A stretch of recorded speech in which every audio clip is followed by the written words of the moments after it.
Yo, what is going down, y'all? Welcome in the Most Underrated Podcast. You already know. Hell yeah! Broadcasting from Most Underrated Studios. I am your man, Thomas the Franchise. The homie Dow Palantonio chilling across from me. Yep. You like that quick with the quick intro. I like it. That Yeah, quick. Just, what is going on? Just real quick after the horn. Because that's a very recognizable horn. Yeah, you bet. You got that Peter Gabriel. You got that sledgehammer coming in. That's recognizable. We're going to get clipped quick on the copyright. So that was just not letting it breathe at all today. Not letting that shit breathe one iota. Put a plastic bag and suffocate that bitch when we come on. That's true. Welcome in, man. Most Underrated Podcast. Hopefully you guys had a good weekend. Welcome back, everybody. Hopefully everybody's staying safe out there, staying safe from the coronavirus, all the other nonsense that's going on.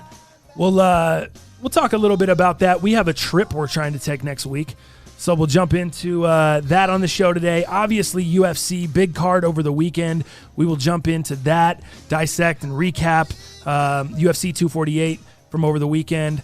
We have an On This Day for you, a couple different On This Days for you. Mm-hmm. Dallas went ahead. If you followed the last show, Dallas went ahead and he said he was going to cop some sports cards. He did cop some sports cards.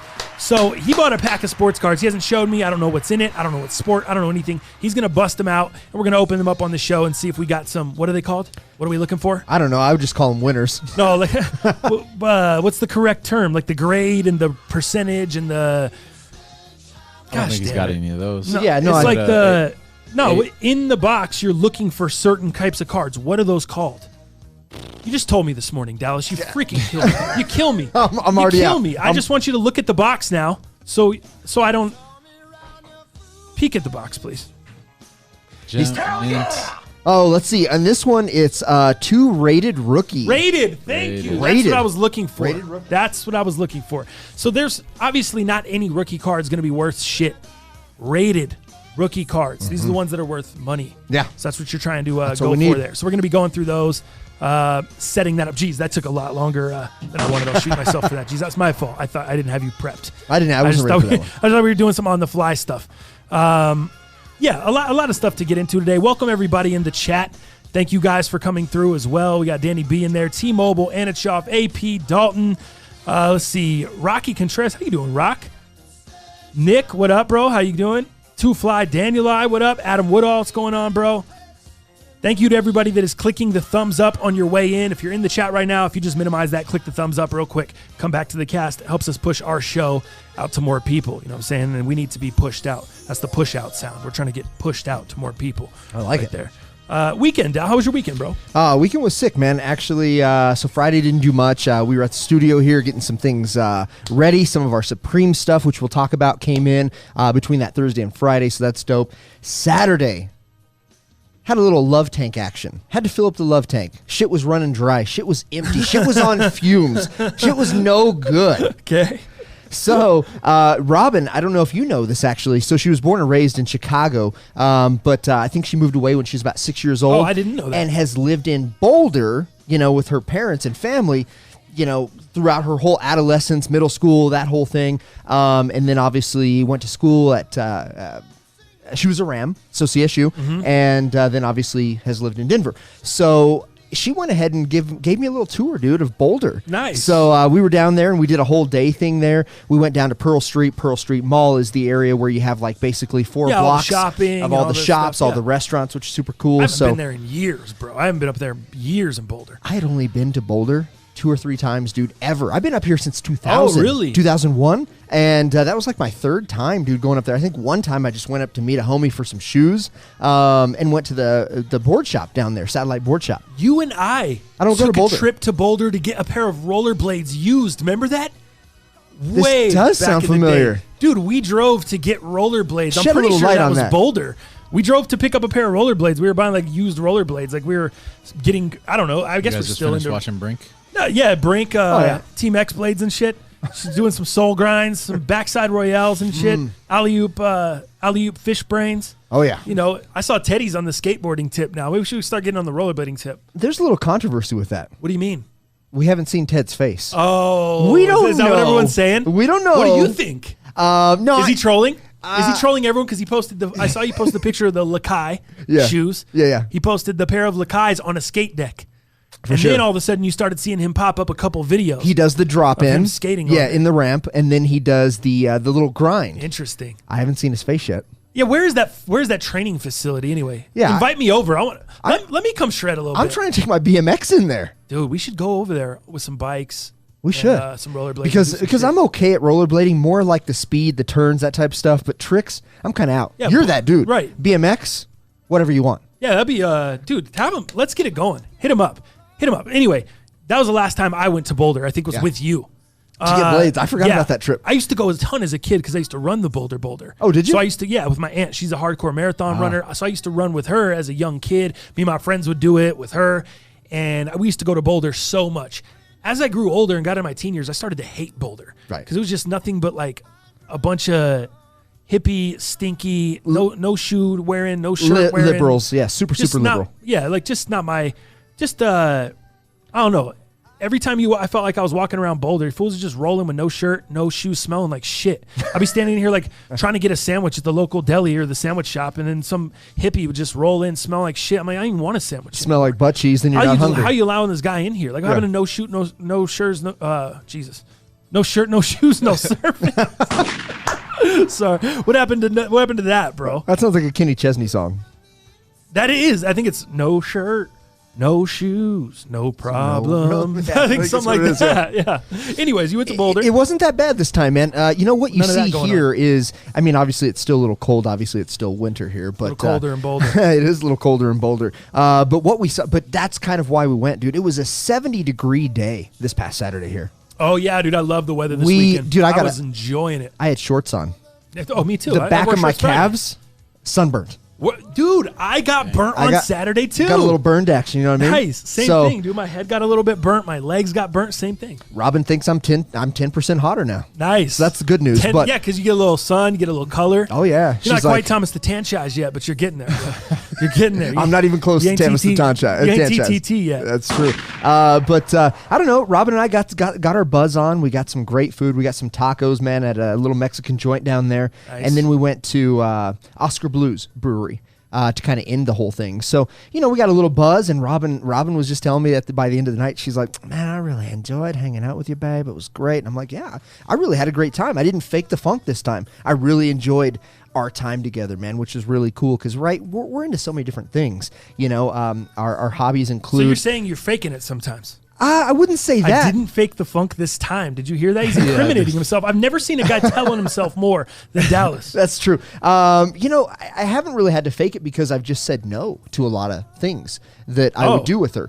So I think drugs. If I faked anything, it would have been something like, going on a hike. I'm not really into that whole thing. I just don't get it. The hippie it's not that great. So for me, I might fake that a little bit just to make sure that she has a good... Because if you don't fake it and you don't want to be there, but you want to be there to support somebody, you don't want to be the asshole that's negative, like, oh man, why would I want to go on a hike with this guy, Right. But that being said, dude, this trip was phenomenal. I enjoyed our time. Our conversations were great. We talked about growth. We talked about maybe what's upcoming in the next couple of years. We talked about kids, for God's sakes. Not that we're going to have them, but we had a what is going on here? We just, with the slight buzz and just enjoying ourselves, we were able to talk about maybe some future plans and, what outlooks we have for the future. Where do we want to go? Is this a possibility? Is this where you want? Is this what you want? Do we want to end up here? Do we want to go here? So you guys aren't talking about splitting anymore. No. You guys are talking about goals for the future, right, or where we want to be, maybe. Yeah, and I think the counseling's obviously positive move. Yeah, the counseling's helped out with that a lot as well. But we put ourselves in a good position to both enjoy this type of thing. It wasn't like all Robin's thing, even though she was kind of showing me, guiding me, and showing me some of the things that she had done for her childhood. Some of those rocks that are right in between Pearl Street Mall and some of the animals, those have been there for 40, 50 years, and she was telling me about this, and I had an accident here, and then I got to see her old house where she grew up. Wow. I mean, it was cool. Pretty cool, dude. That's cool. So I actually found out a lot more about her, and I think based off of those things and a little bit of alcohol, it opened up each other, and we were able to kind of have some good fluid conversation. Good connect. It was a good connect. The love tank was overfilling.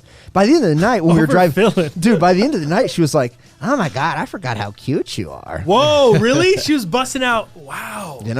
That's crazy. Yeah. That sun helped you out, guy. God, that's awesome. The back of the calves roasting. I mean, I'm 10% hotter. That is good shit. Yeah. Let me catch up on some comments Do here. it. I was the Fish Brain King, T-Mobile. Neighborhood, I'm down to be part of Team Pup and Suds. Oh, sick. Remember that on absolutely, Team yeah. X-Player, Brink and shit? That was the good team. That's funny. Teddy wouldn't lie about this, Blake G. I'm not necessarily saying he's lying, but bro, if you follow Ted, you know he's the troll king. He's guy. the best. Like he's playing the long game. He probably knows where he wants if he's trolling. Probably knows where he wants to go with this 2 weeks out. And he's got this planned out. He's going to post something different every day to string you along. It's going to be this huge troll. I could see Ted doing that. Because this is what Ted does full time. This is the long game. What are we doing? Sledgehammer again? I can't do 2 times on the show. I don't blame you having it on repeat. We're gonna get busted for that. Did you do the Harry Styles version?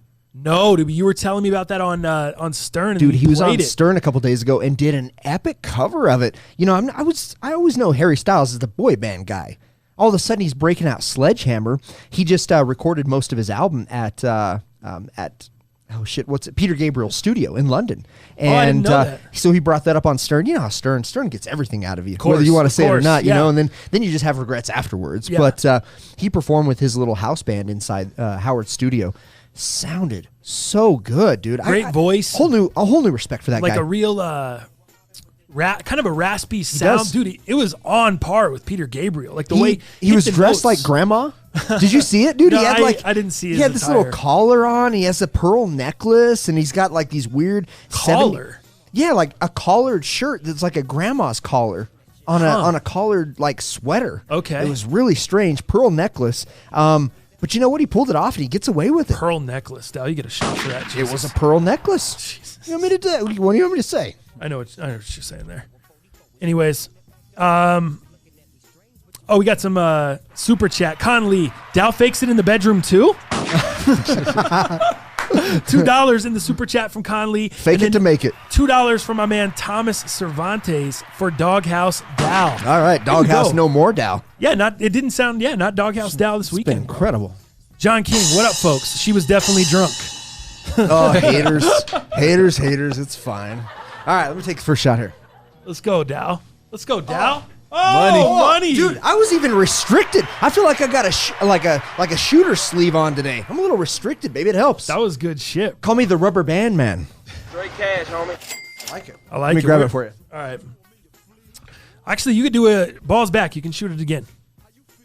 We'll have you starting off the show good. All right. Just so they don't think I'm faking it. Exactly. All right, good. Exactly. Hey. No. Oh. Damn. Yeah. It's all right. Take that L on the way out. It's all right. 1-1. 100%. Look at Chase. Cash rules everything around Dow. Get the money, dollar bill, y'all. AKA Creed instead of cream. Cash rules everything around Dow. I like it. Steal that one. I'm going to What steal up, that Choner? one. Is Choner going to Vegas? That's what I was just going to say. Let's talk about that really quickly. Yes, he's going. He has a ton of stuff booked. I think he's got travel insurance if this whole thing doesn't go down. We're talking more about coronavirus and the cancellations. The South by Southwest event was canceled. Mm-hmm. There's a lot of talk of Coachella being canceled. Yeah. March Madness kind of falls in between the two. Mm-hmm. South by Southwest was supposed to get underway March 13th. March Madness starts the 18th, or the 19th, I'm sorry.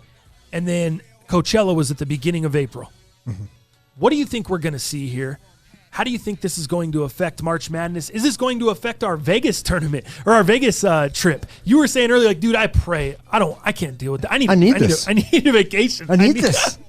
You've never been for March Madness either. I haven't. No, So- I've always had to watch it from the comforts of my home, a.k.a. T-Mobile. Right. You know what I mean? Yeah. Had to watch it on the phone. So I need this, man. I need to be in Vegas for a tournament. I need to make a bunch of bets. I need to just be able to hang out, kick my feet up. Not worried about cleaning the house. I've been cleaning the house a lot, man. Just trying to help out Robin. And just kind of get out of this Colorado regime. I just need, I need to see another set of blue skies. Are you worried it's not going to go down?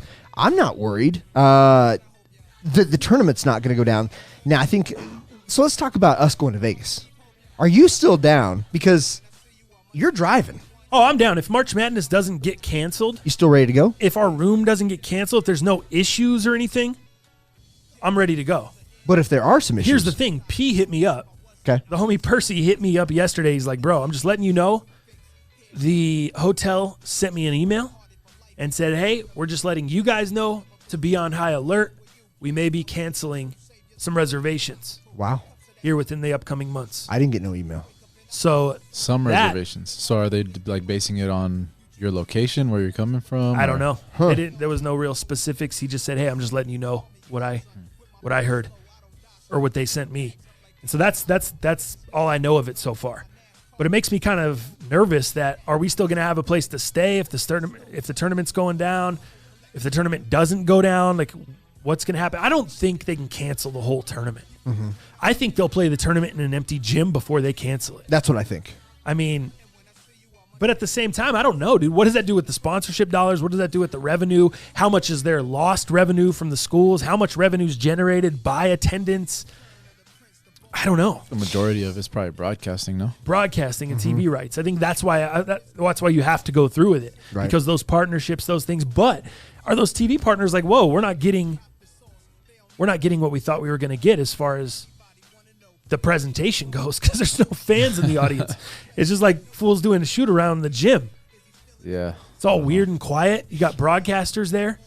There's about That'd be pretty eerie. 50 It people would. in the whole building. Yeah. That would be insane. Actually, I have a clip of LeBron James talking about playing ball in an empty arena and saying, I wouldn't play ball in an empty arena. I've never played ball in an empty arena. I thought this was interesting. Let me tie this in really quickly. Mm-hmm. LeBron, apparently the possibility has arisen of playing NBA games without fans in the arena just to be safe because of coronavirus. Have you thought about what that might be like? Who? Who Who? what? Who what? We play games without the fans? Yeah. No, it's impossible. I ain't playing. I ain't got the fans in the crowd. That's what I play for. I play for my teammates. I play for the fans. That's what it's all about. So if I show up to an arena and ain't no fans in there, I ain't playing. So they can do what they want to do. Thanks, All right, everyone. Appreciate it. I ain't never played a game without no fans. Ever, since I started playing ball. They've had to do it in Europe or soccer No, sometimes. I don't give a damn. This ain't Europe. Or like riots and stuff sometimes. Man, I don't give a damn. They can do what they want to do. Go ahead. There you go. Well said. LeBron is not having it. Yeah. If there's not any fans, he's not playing. Yeah. Regardless. But I don't think, these kids don't have a choice, right? Mm-hmm. I mean, what choice do they have? So they're not even getting paid anyway.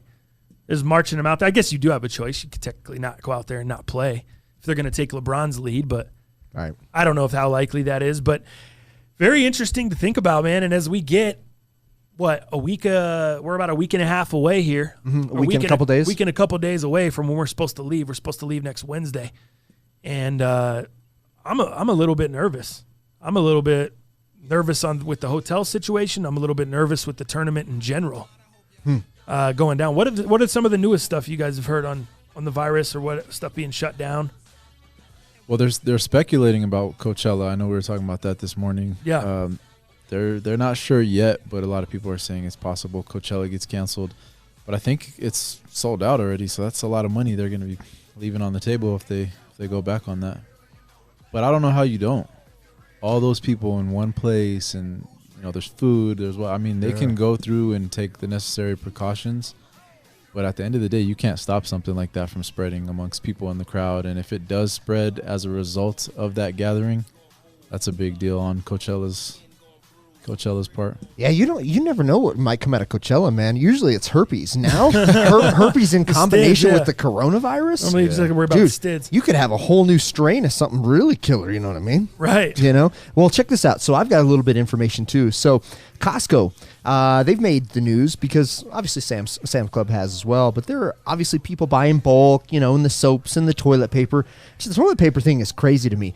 I haven't heard that anybody is shitting their brains out with this coronavirus. So I don't know why so many people are building so much or buying so much toilet paper that almost building forts out of toilet paper. I don't really understand that. Yeah. Because it doesn't sound like people are shitting their brains out with this coronavirus. That being said, let's get back to Costco. Costco, who has been known for giving out multiple samples and really trying to have that great experience. Right. Costco has now suspended all samples until further notice. So not only can you get sold out TP and sold out soap, or can you not, but you can't even get samples anymore. You can't even keep your kids at bay by getting samples and be able to continue as a parent to do your shopping. To try to kind of just... Do you ever eat those samples anyway? Yeah, but I haven't been to Costco in a minute. Oh, I was going to say, I used to as a kid, never as an adult. Once I grew up, I never took that free shit. Really? I never, I just never did, dude. I was always a big, that's why I was never, you know me, I wasn't a big pet guy because of germs. Yeah. That was the big thing that took me forever to get over with getting a dog. Germ guy, like, when T-Mobile, we used to work for T-Mobile cell phone company, they implemented a policy at one time when I was there. During a period of time, you had to shake a person's hand. That was part of like your secret shop and part of your greeting and stuff. Mm-hmm. And there was a lot of pushback on that. And I remember, I hated that. Yeah, I hated having to shake. Because I fist bump everybody. You see me. We go out, we meet people. People come by the studio, whatever. I fist bump pretty much everybody. For one, nobody knows how to handshake because everyone's got different shit and everyone's from a different area. And then we end up doing this shit like we're about to. We look like Yoel Romero doing this. You know what I mean? Like you might as well Saturday just night. make out. Right. I mean, nobody knows what you do. Whoa, I said right. Let me retract that. Pause. No, we're not. We might as well not make out. Okay. But it's always fist bumps for me. Are you guys fist bump guys anyway? Are you handshake? Yeah, I think people? for a lot of us that are like already kind of germaphobes or germ conscious, I'm not like a germaphobe, but nothing's changed really. Like people are like, yeah, we gotta wash our hands. It's like you weren't washing your hands before. And like all this, I went to the Walmart yesterday. All the soap was bought up. I'm like, were people not buying soap before? Like, why is the demand? I mean, you're talking about toilet paper and stuff. I understand people it's just freaking all out. Irrational. I don't really understand the response. I get the freak out with the sanitizer and the soap and all stuff, whatever. I'm with you. I don't understand the toilet paper. I don't understand people stop like bottled water and all this stuff. Like, is coronavirus getting in the water? Well, yeah, maybe the water supply at some point gets infected. I don't really understand that either.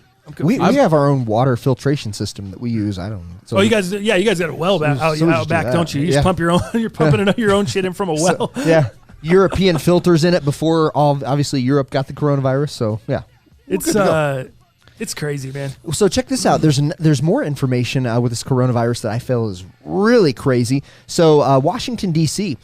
So Georgetown priest that is head of the Christ Church Georgetown tested positive on Saturday, dude, for coronavirus. Now, it's reported that he has now shook hands with hundreds of people, dude, in recent weeks. Now, because of this... Wait, he knew he was sick? No, he got tested on Saturday, so he had obviously some symptoms of just being sick, went and got tested. Right. So now he is being quarantined with his family, and he actually put out a statement that says, hey, my apologies, please, check out with the CDC, check out with your local, healthcare professionals, whatever. But I do, in fact, have coronavirus. So we're talking, dude, upwards February 24th or between February 28th to March 3rd. They're telling anybody who went to that church, dude, and they give the address, to quarantine themselves as well for 2 weeks. And damn well they're not. That's where this stuff just kind of escapes. I mean, you look at how many hands this person probably shook, dapped, given the communion, which is a service that obviously some of these churches do. Mostly, I think the Catholics do the communion thing where you're handing the bread and then the wine and that whole thing. Man, this is huge. So this church now, however, has shut down their whole operation. Church is canceled. They're quarantining the whole building. Everybody that's been a part of that is in quarantine.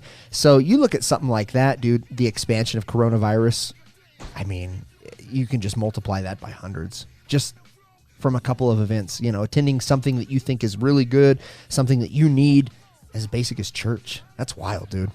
Yeah, it's interesting that that's what we're talking about. It sucks that he didn't know he's infected, and I think that's what a lot of people aren't showing symptoms or whatever. So that's how it's spreading so rapidly. But then you see I saw something today, this morning, maybe it was yesterday. It's saying this isn't a disease that you can contract by walking by somebody or just passing by somebody. You have to spend a decent amount of time with these people. But then everything we're seeing as far as the spread doesn't sound like you have to spend a longer time or a decent amount of time with anybody. If it sounds like you could be walking by somebody and just people sneezing that got it. People. I think isn't there conflicting reports about if it's airborne or not? Yeah, right. I saw that as well. China's saying it's not, but then I was going to ask you about that because you're my guy. As far you're all dialed in as far as the fact checking what's really going on. I think the official stance is that it's not airborne, but I think everything that we're seeing is kind of alluding to the fact that it is airborne.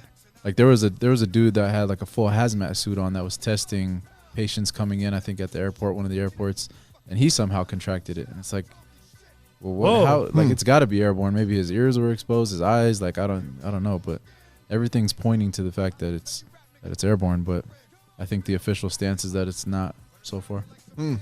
Kamikaze Cobra gave you about 20 bees and fire emojis for your jacket, Dal. Oh, nice. So he's loving that. Thank you, bro. Peter Lee on the donation in the chat. Thank you, Peter. $2. Just had appendix surgery. Tuning into the show. Thank you, Peter. Wow. Damn, dude. Sorry about that, bro. Appendix surgery. Well. I hope. I was thinking about that the other day. Just like appendix issues, kidney stone issues, shit like that just comes out of nowhere. You're just sitting here doing the show and your appendix bursts. There's some weird just knock on wood. I think about that all the time. Do Whenever you? I have like a Surprise pain me. in my side. I'm like, oh, damn it. Here we go. The most paranoid man in podcast history, Jalal. I'm like, what's my route to the hospital right now? Oh, shit. Let me shoot this really quick. Let's get this one in here, man. You got the Chicago Bulls shorts. I think you should make this. Oh, what? I thought that was so going down. good. I was about to hit the. Wow. I Take that thought that was L just away, going down. You got that flick, like that flick of the wrist down. It looked like it was on. Guess It is not. It is not going down, fools. Apparently not. not good. Well, I had it. I thought I had it. It was an in and out if you're not watching on YouTube. Anyway, there's a lot of reaction to coronavirus and everything in the chat. What about this from Rack's Life? What if a coronavirus mutation spurs the zombie apocalypse and we got to spend the rest of our days stabbing motherfuckers in the head because they didn't wash their hands? That would be a bummer. That would be a bummer.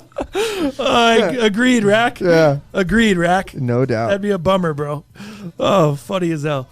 Let's see. Dude, it's everything. It's some people think it's crazy serious. Some people don't think it's that serious. Look at Chase here. Rona is hysteria. The common flu has killed 5 times as many people in the U.S. already this year. MSM is hyping, mainstream media, is hyping it so much that it's become a joke. This isn't going to end the world. Take a knee. I don't Take think a knee, I don't Tebow. think people are necessarily worried about it ending the world, but the fact is real that it's going to impact our lives. If whether it's just hysteria or not, like there's school closures, there's cancellations, there's real things that are happening, which is going to impact our lives. So yeah, I don't know if anybody thinks that the end of the world is coming. But Let's go back to 2010. Let's say, we all didn't have smartphones at that time, right? Some of us did who worked in the industry, and they were probably a BlackBerry. 2010 is when the first iPhone came out. No. That shit Was it? dropped in. 2010? It was 08 or 07, dude. Was it? The first iPhone? Yeah, weird. Wow, I know it's weird. But even that long I think it was ago. the first 3G iPhone 3G, yep. to Okay. drop in 2010. You might be right. Yeah, that sounds right. So Anyway. let's go back to 2010. So not everybody had a smartphone, right? Not as many people as today. Ever plugged in? Social Twitter, media. social media, that type of thing. You don't think SARS, and I know this has obviously been a little bit bigger than the SARS, the swine flu, that type of thing, but with the media, do you think obviously that is why we're here and why it's kind of not dying out is because of social media in comparison to this thing same happening in 2010? Would it be the same? Would the context be the same? And would we all be feeling the same and being freaked out? Probably not, right? I don't know. 2010, maybe before that, maybe 2000, maybe not. But I don't know, dude. You look at the Y2K shit, that was still hysteria without Twitter, without mainstream media. So I would say, yes, you're right in some instances. With as far as a worldwide thing like this, whether it's coronavirus or Y2K, something that is touching everyone, I think it's going to cause some hysteria regardless. Even if social media, even before. Not everything will, but I think there's stuff that gets hysteria on social media that wouldn't have way back in the day that just never would. But I think this situation probably would have regardless.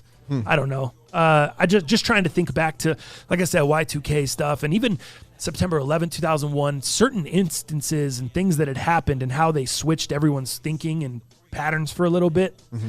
I think it would still have some some impact. What do you think, Jalal? Yeah, I think the same. I mean, the Y2K, there was a little bit of mainstream media with like the television was still there. Yeah. That was just where we went to get our information, and it was the same thing. I think media does have some effect on it, but it's probably what's fueling the most of it. But I think that we're seeing real things in real life. Where do you guys, to kind of put a capper on this shit, where do you guys see? Do you see Coachella being canceled? Do you see March Madness? Do you see these upcoming events being canceled? Or do you think things kind of get more back to normal? They go on with those events as planned, and those events kind of shape as how we move forward. Whether that's, and do you think that's in a good way, whether we move forward and start closing down every event this summer, or we move forward and everything is okay? Where do you think it goes? I don't see Coachella canceling, honestly. Why? Too much? Why would they not? That's just something that they plan like years. Yeah, we're looking at Olympics. Like, I don't think the Olympics is going to shut down. South by Southwest doesn't shock you? That doesn't shock you? That Like, damn, I does, didn't think they would but close I feel that. like there's less planning that goes into that than Coachella. I don't know. I'm a little shocked by the South by Southwest just because of how much tourism that Austin, the city itself, depends That's a on that huge festival, blow dude. to the God, that's economy over there. But I guess if that's a huge blow to only one city, whereas like Coachella, we're talking. I'm not saying that South by Southwest doesn't have international folks heading up there by any stretch. I mean, they do, but Coachella maybe just on a bigger level. You're talking California, which is different than Austin. I don't know. Maybe you can slice the cheese a different way and say, well, it's just Austin. And maybe that's what they did. But damn, we're talking South by Southwest. That's depending so many businesses on that happening. I don't know, man. I was shocked to see that. I really was. Mike G left a comment on the last episode. And like I said, there's thoughts all over the place. Here's his thoughts. Coronavirus was set by the Chinese to engineer a biochem weapon to tank Trump's economy because of the trade war dealings. They weren't pleased with how Trump's challenging them and how he also wants manufacturing jobs back in the U.S., made in USA. They fucked up and spread it inland in China, not supposed to happen. The Democrats were also in on it in hopes of failing the economy would push us into recession and ruin any chance he has to re-elect in November. The economy was booming, and the funny thing is it was down about 3 years ago. Now it's back up. Manufacturers are reconsidering pulling from China, coming back home to make product here, made in USA. Trump has said he wants to create more jobs and bring back those companies and stop relying on the Chinese. Their plan backfired. My theory, gang. So there you go. It's not completely crazy. Not completely crazy. Not completely crazy at all. I think, and that's what I mean. We were talking about that before. Kind of whether, Republican, Democrat, coronavirus, not whatever side, all of this, whatever side of all this you're on, I feel like there's good shit on both. There's good shit on all sides. You know what I mean? Like, and then there's just nonsense on all sides. So you just really have to be smart, inform yourself, try to find the facts, and wade through the BS. Everybody's saying this is a crazy theory. It's crazy, but I mean, in an election year, if the Democrats are desperate, like I can see them kind of conspiring to have something happen under Trump's attach something to Trump's presidency, and then start using that as a narrative to because now you see Bernie talking about, oh, this is proof that we need health care and we need all this other stuff, and it's exposing stuff going on in Trump's campaign. I can see it. By the way, hysteria. What has 7 arms and rocks? Def Leppard. Def Leppard. Status Serigraph. I work in the music industry doing graphic design and merch for tons of large brands. I'm super scared of this making large festivals and concerts forced to be canceled, in turn affecting my business. Now that is a real fear. Yeah, absolutely. What do you guys think about the workplace? You were telling me there's still people going to work, Jalal, that know they have coronavirus. Confirmed cases that are still going to work. And they're still going to work because they just need because they got to make ends money, meet. They got to pay bills. There's no paid time off. Where do you think that ends? Or when do you think that ends? What kind of a spread has to go on for people to be like, all right, Jalal, there should be laws, or what did you say? I'm saying people should be getting charges. People should be getting they should be getting charges. If they're going out into work, they should be getting charges. They should be arrested. These folks should be getting charges. There's confirmed cases. They said the dude in Colorado had known contact with somebody with a confirmed case of coronavirus, and he was just going around Colorado. It's like, dude, he should be charged. The best damn cast out there. Shout out to my fellow germaphobe Jalal. $5 from Dirty DJ in the super chat. Thank you, bro. When you guys were talking about kind of the political influence, I mean, I think I'm not a big conspiracy theorist because, like, dude, I don't want to like backtrack through all me that. either. You But get I think so I try lost. to listen to everyone's opinion. I think it can be real, but check this out, man. Every election year, there's obviously disease, right? So we look back to 2004, it was SARS. You look back to 2008, it was that avian flu. I don't know if you remember that. 2010 was swine. 2012 was MERS. 2014 was Ebola, when that kind of came out of South Africa, and that was moving towards, the U.S. The Zika virus, dude, in 2016 that nobody really remembers, and now Corona in 2020. So Those were all in election years? yeah, dude. Wow. So it's interesting that there is a play, and that whether you believe it, whether you're a conspiracy theorist or not, it's interesting that these things line up on election years. I find that interesting. Now, how far I want to take it, I think I just let it go in one ear and out the other, but I find it interesting at least. That's exactly. I just try to listen to everyone's take, whether it's wild, whether it's conspiracy theory, whether they're a hardcore fact guy, whether they're whatever. I like to listen to what everyone thinks on this shit. Yeah, you know. Sounds like that comment was written in a bomb shelter while wearing a tinfoil hat. Stas G. The John King. Dog, where in the world y'all reading this? LOL. Tinfoil hats are out. Funny as hell, dude. Funny as hell. Shout out to everyone in the chat, too, man. Thank you guys again for being in there and chopping it up, man. Love having you guys in there as part of the show. Dude, did you see? Remember a couple weeks ago, or was it a couple weeks, or maybe like a week ago? And I was like, I don't even know what to invest in. I don't know what stocks to look at. And I was like, maybe Netflix is a good one. Yeah. Maybe everyone's just chilling at home watching Netflix, and Netflix is still gonna be doing some jumping. As everybody's being quarantined. Netflix is not doing any jumping. Netflix is doing a ton of losing. I don't know. Yeah, is anything doing any jumping? Netflix is down 21.65 today. Dang. They're down all the way to 347, and they were just at 370 some, 380 last week. I think that's just a result of people. Everybody's probably taking all their money out of the market just to be safe. You were saying, Dow, that they had a 15-minute like window where you couldn't trade this morning? Yeah, trades were down. Trades were Or they were being frozen. Yeah, frozen There you or go. being declined, not allowing to be happen. Yeah. Only for a 15-minute I period. think that's what it was, yeah. That's 15-minute interesting. period. That's interesting. I saw Con Lee said invest in Exxon earlier. I don't know what Exxon's at. I have to look it Exxon up. Mobil. Mike G, lay off the Fox News, dog. Yeah, dude. Go ahead. Everything is down, dude. I mean, the NASDAQ is I know, my house is minus red, 544 like points. Like, this is crazy, man. This is. I think they even called it Black Monday at the start of the stock market opening, but I don't know how much or how relevant that is throughout the rest of the day. But it's bad news, dude.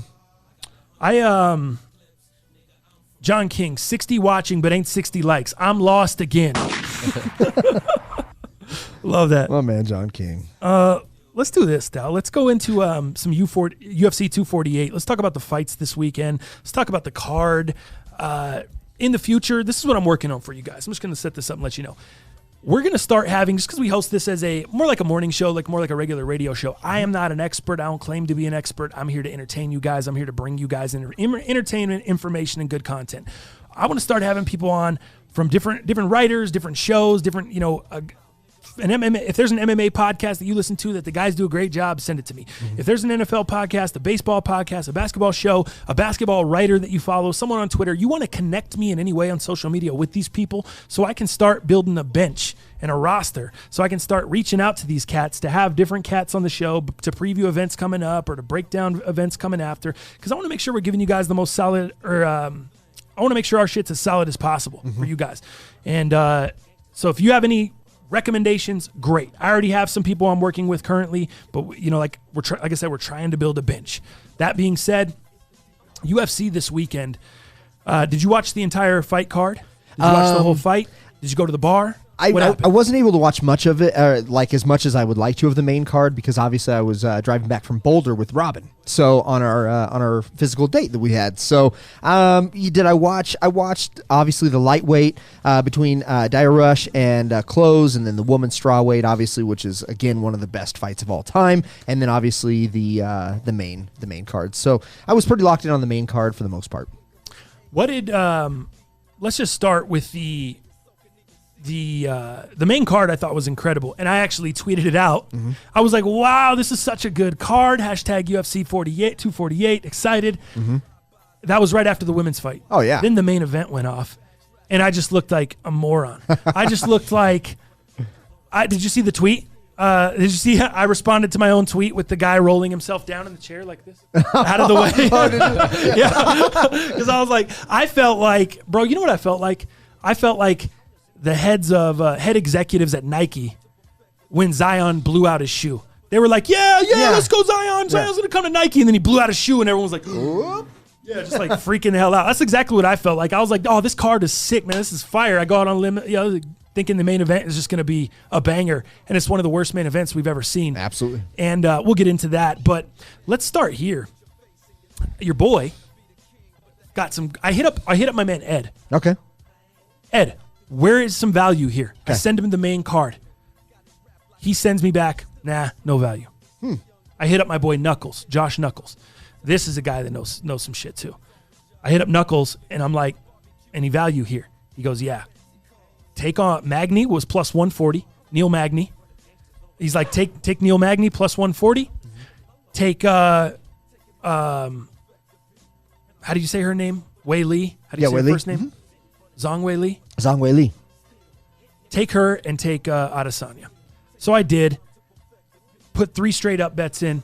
Also parlayed all 3. Oh, sick. Cashed all 3. Cashed all 3 straight bets. Straight cash, homie. Great weekend in the betting account for me on UFC. Nice. So thank you to my man Jay Knuckles. Shout out to Josh Knuckles for coming through with the advice. Thank you, Edgar, for telling me it was no value. That was great. Ed from the Sports Plus Life podcast, friend of the show. No value, apparently. Isn't there always value?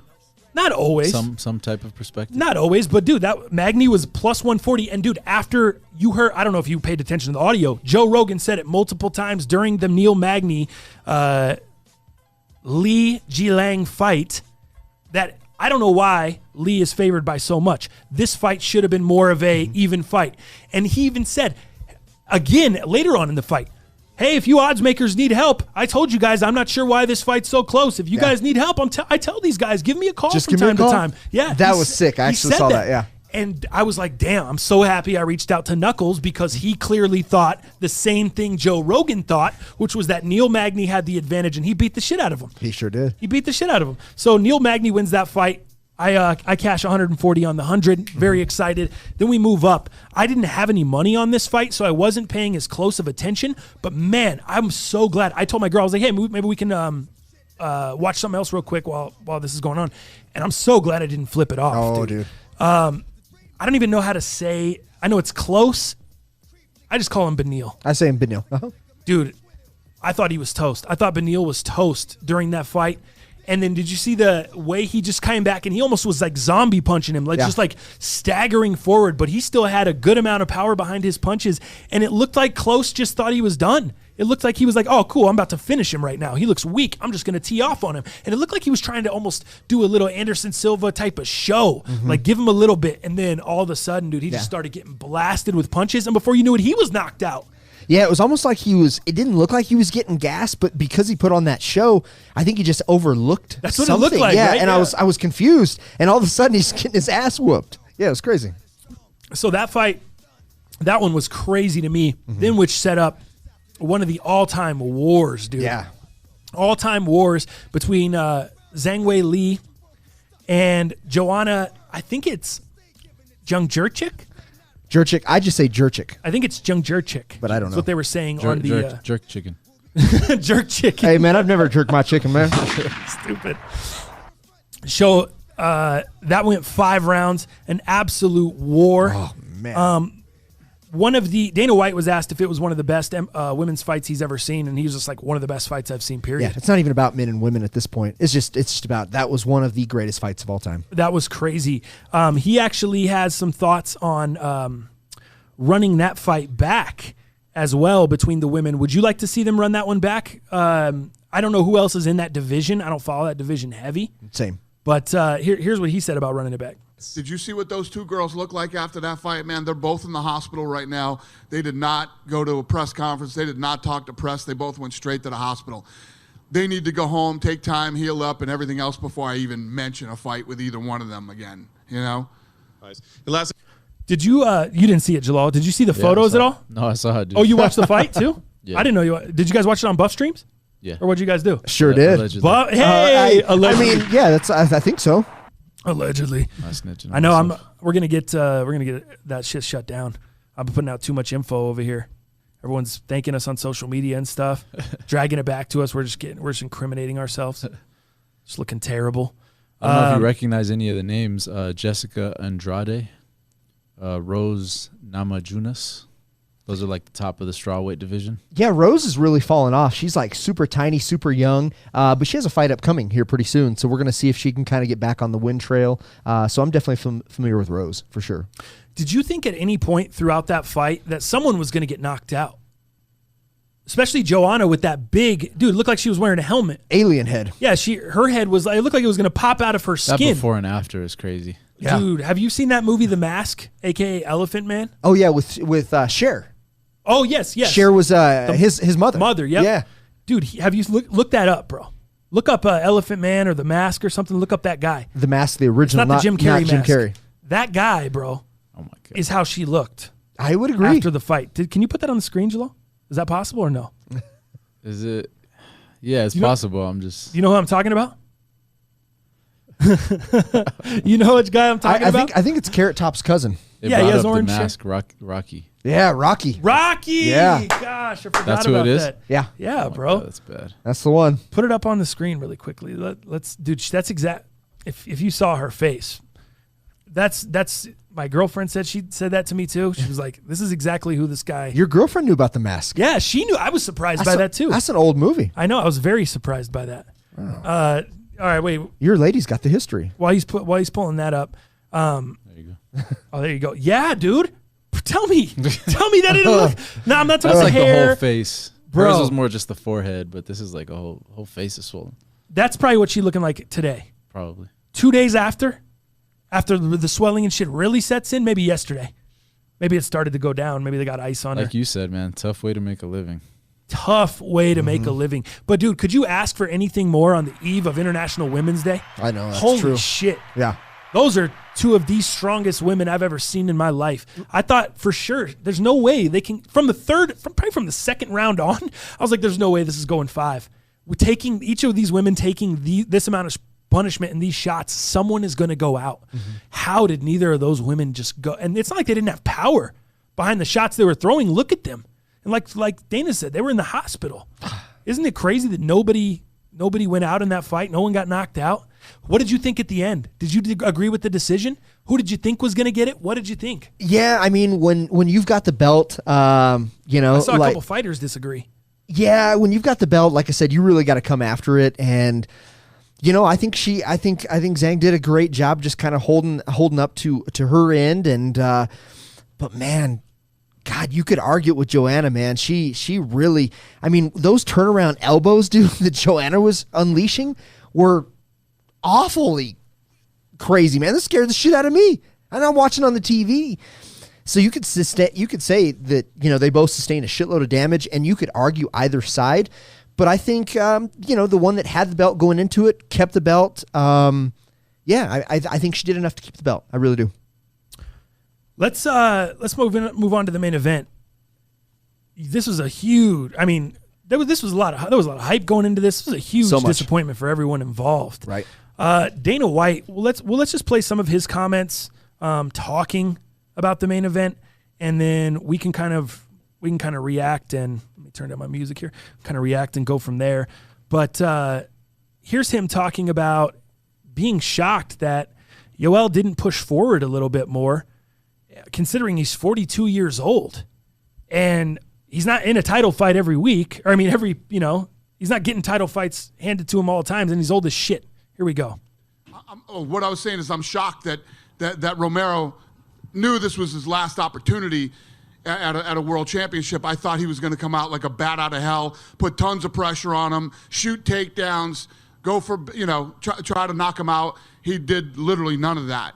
So if you're Adesanya, he fought the smart fight. You stay on the outside. He chopped that leg apart, and he picked his punches and did what he did.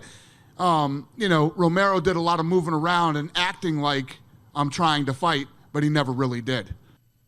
What do you think of that? I think that's pinpoint for sure. If you want to be the champ, you got to beat the champ. Romero did not do anything to beat the champ. He acted. He did. I swear to God, this guy, for 42 years old, has some of the most gas out there of anybody that we know. He's just an unbelievable athlete at 42, doing the things that he's been doing. That being said, the guy wasted a lot of time. He wasted a lot of effort. He wasted a lot of dancing. Wasted a lot of dancing. I swear to God, out there, dude, he just. I don't think Adesanya is the one to be blamed here. I really don't. I think a lot of dancing. I think especially Adesanya, who actually held the belt. I think he played the smart fight, and I think he just kept chopping that leg. I think he stayed away. He was trying to create and keep that distance. You have to on Romero. If you don't, you will get your ass smoked. Romero's got some of the most intense power in the game. So I think Adesanya, if anything, showed a roadmap of how to not only beat somebody like Romero, but how to not take a beating. So I think Adesanya did a great job defending his title. I do not take anything away from Adesanya. I take everything away from Romero. I take possible future fights with him. I think he's going to be overlooked. I think people aren't going to want to see him, and I think unfortunately.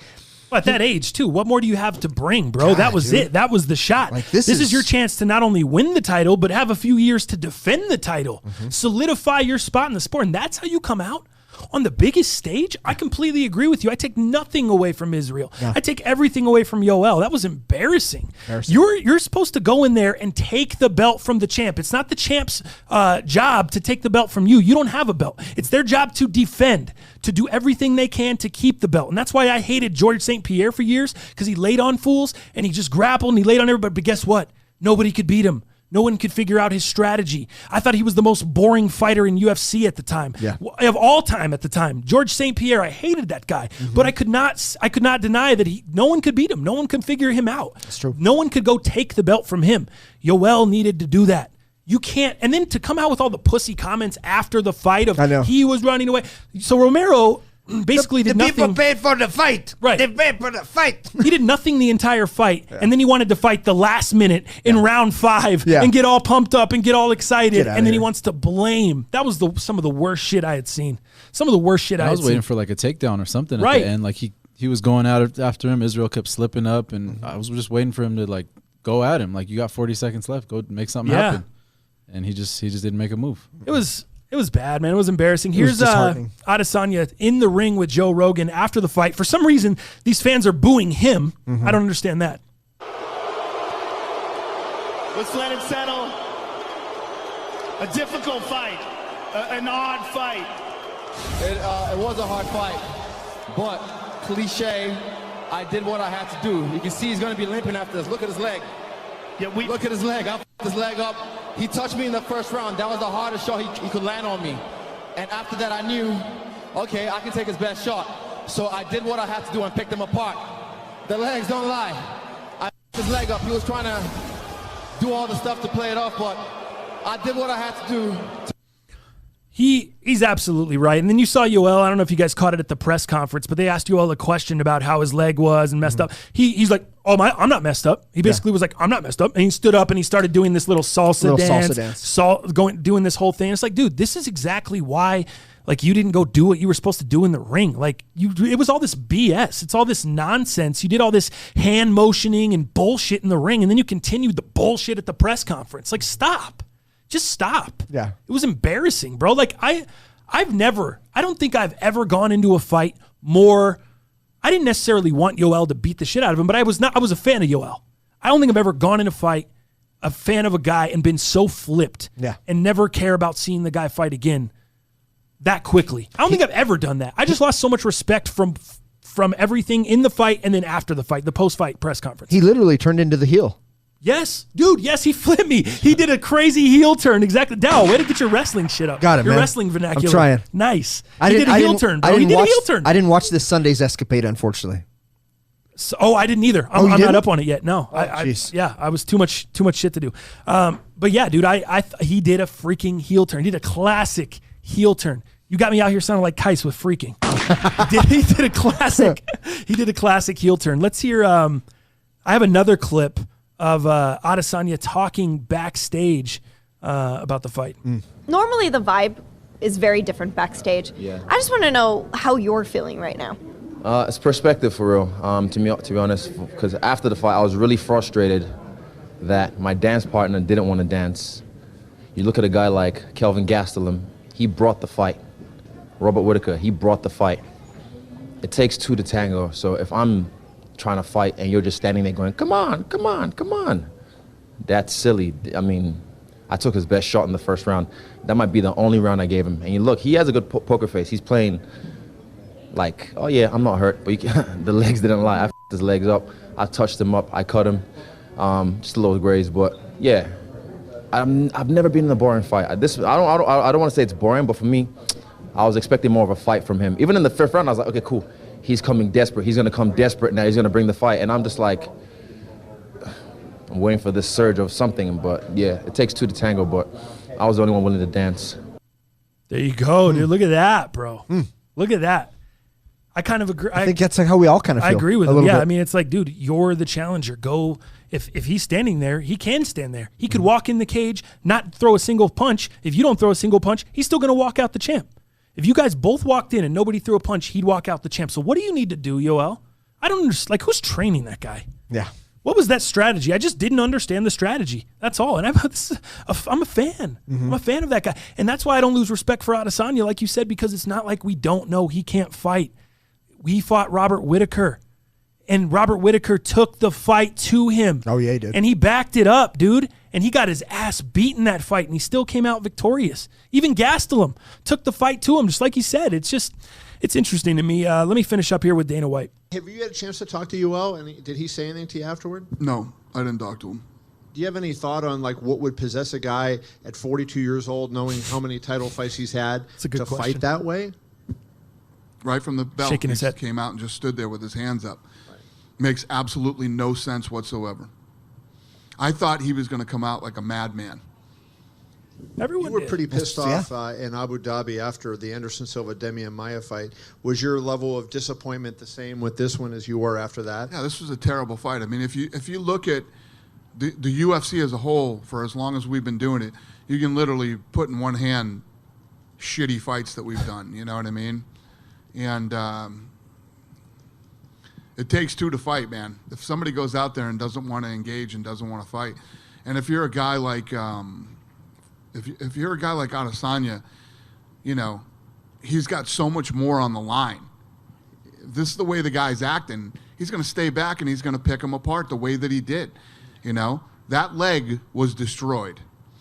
We'll see when he comes walking in tonight when you guys see him. I'm sure he's not going to be, you know, he's not going to have a pep in his step tonight. That leg is hurting. And, you know, Adesanya did what he had to do, in my opinion. Why?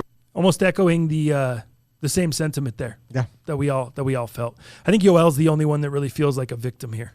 I think so. Yoel's the only guy that feels like he got screwed. That feels like what's his name? Adesanya didn't want to fight him. Yoel's the only one with that sentiment. No one else is really having those issues.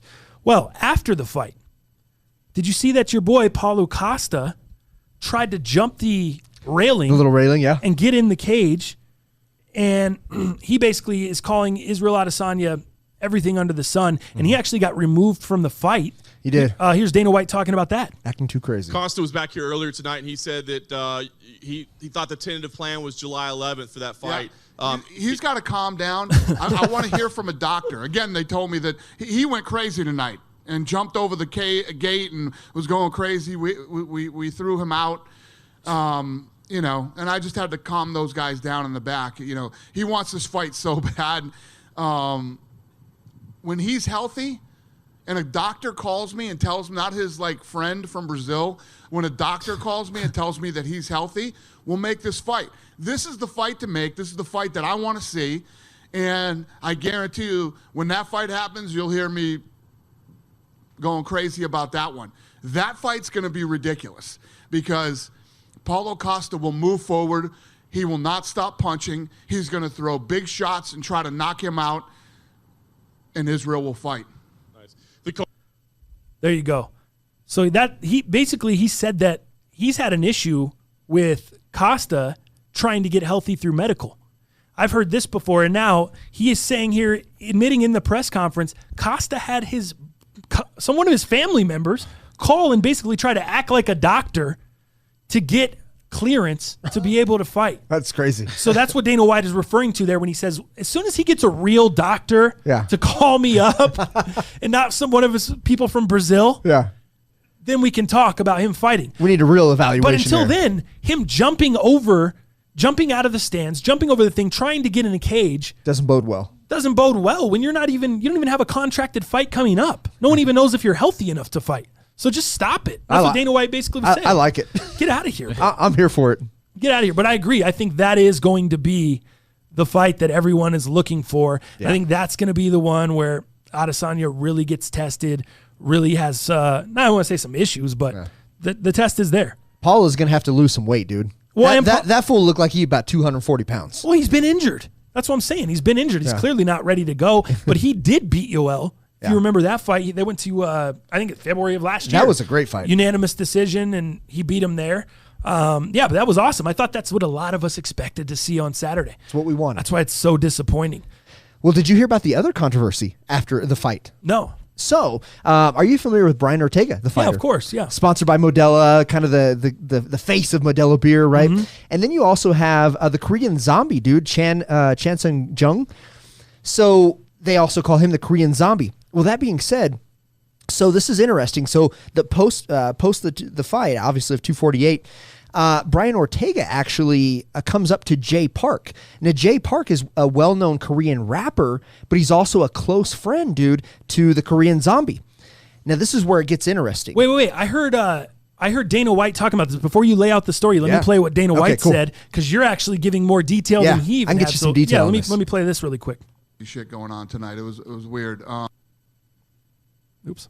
Ortega, do you have any details? There was a lot of crazy shit going on tonight. It was weird. Him and the zombie got in a fight, which is completely unlike both of their personalities. And zombie doesn't even speak English, so I don't know what the hell he could have said that would get Ortega to start going crazy. But it was weird. Were there like punches thrown? Or I guess so. It happened right over in the fighter section. It wasn't backstage, right? It wasn't backstage, was it? No, it was over in the fighter section. It happened during the fight. Wow. That's crazy, dude. Yeah. So give me the details on what happened there, because that's all I knew was what Dana White said. Mm-hmm. So he said there was no one got arrested or anything like that, no legal action. So, there's an update on that. Well, that's what he said. Any legal involvement or just kind of fighters, guys? We don't want anybody getting arrested. We don't want anybody getting arrested, quote unquote. What happened? Because he's hoping. So check this out. So you're kind of one of those guys like, hey, where did it start? Yeah, right? yeah. What happened? I got that actually. So here's what happened. So the altercation occurred when Brian Ortega allegedly approached Jay Park and slapped him. Now, this was done as a very cowardly thing because the Korean zombie was in the bathroom. So Brian Ortega essentially took advantage of the Korean zombie's friend, also his translator and one of his best friends, right? And he's into music. Right. He's a musician. He's not a fighter. Mm-hmm. So Brian Ortega takes advantage and slaps the shit. Korean zombie goes and takes a piss. Ortega rolls up, bitch slaps him. Bitch slaps, Jay Park. Okay. And the incident obviously escalated. After that, Ortega was escorted out of the arena. So we don't even know if there were punches even thrown at the Korean zombie. Now, I believe them to be in kind of the same weight class, or the same division. So this is obviously a potential fight. This is, there's a big backstory to that. Damn, dude. But that's how this happened. That's where like some it started. wrestling shit. It that's is. Like some WWE, like setting up a storyline. Like, oh, so-and-so's not around this week. I'm going to come attack your partner, and now we're going to set up a match. That's like, dude, is UFC biting some wrestling, some WWE shit to sell tickets? Are they worried about coronavirus? How would you feel about that, about storylines and stuff in UFC? Think it'd be corny? Yeah. Oh, yeah.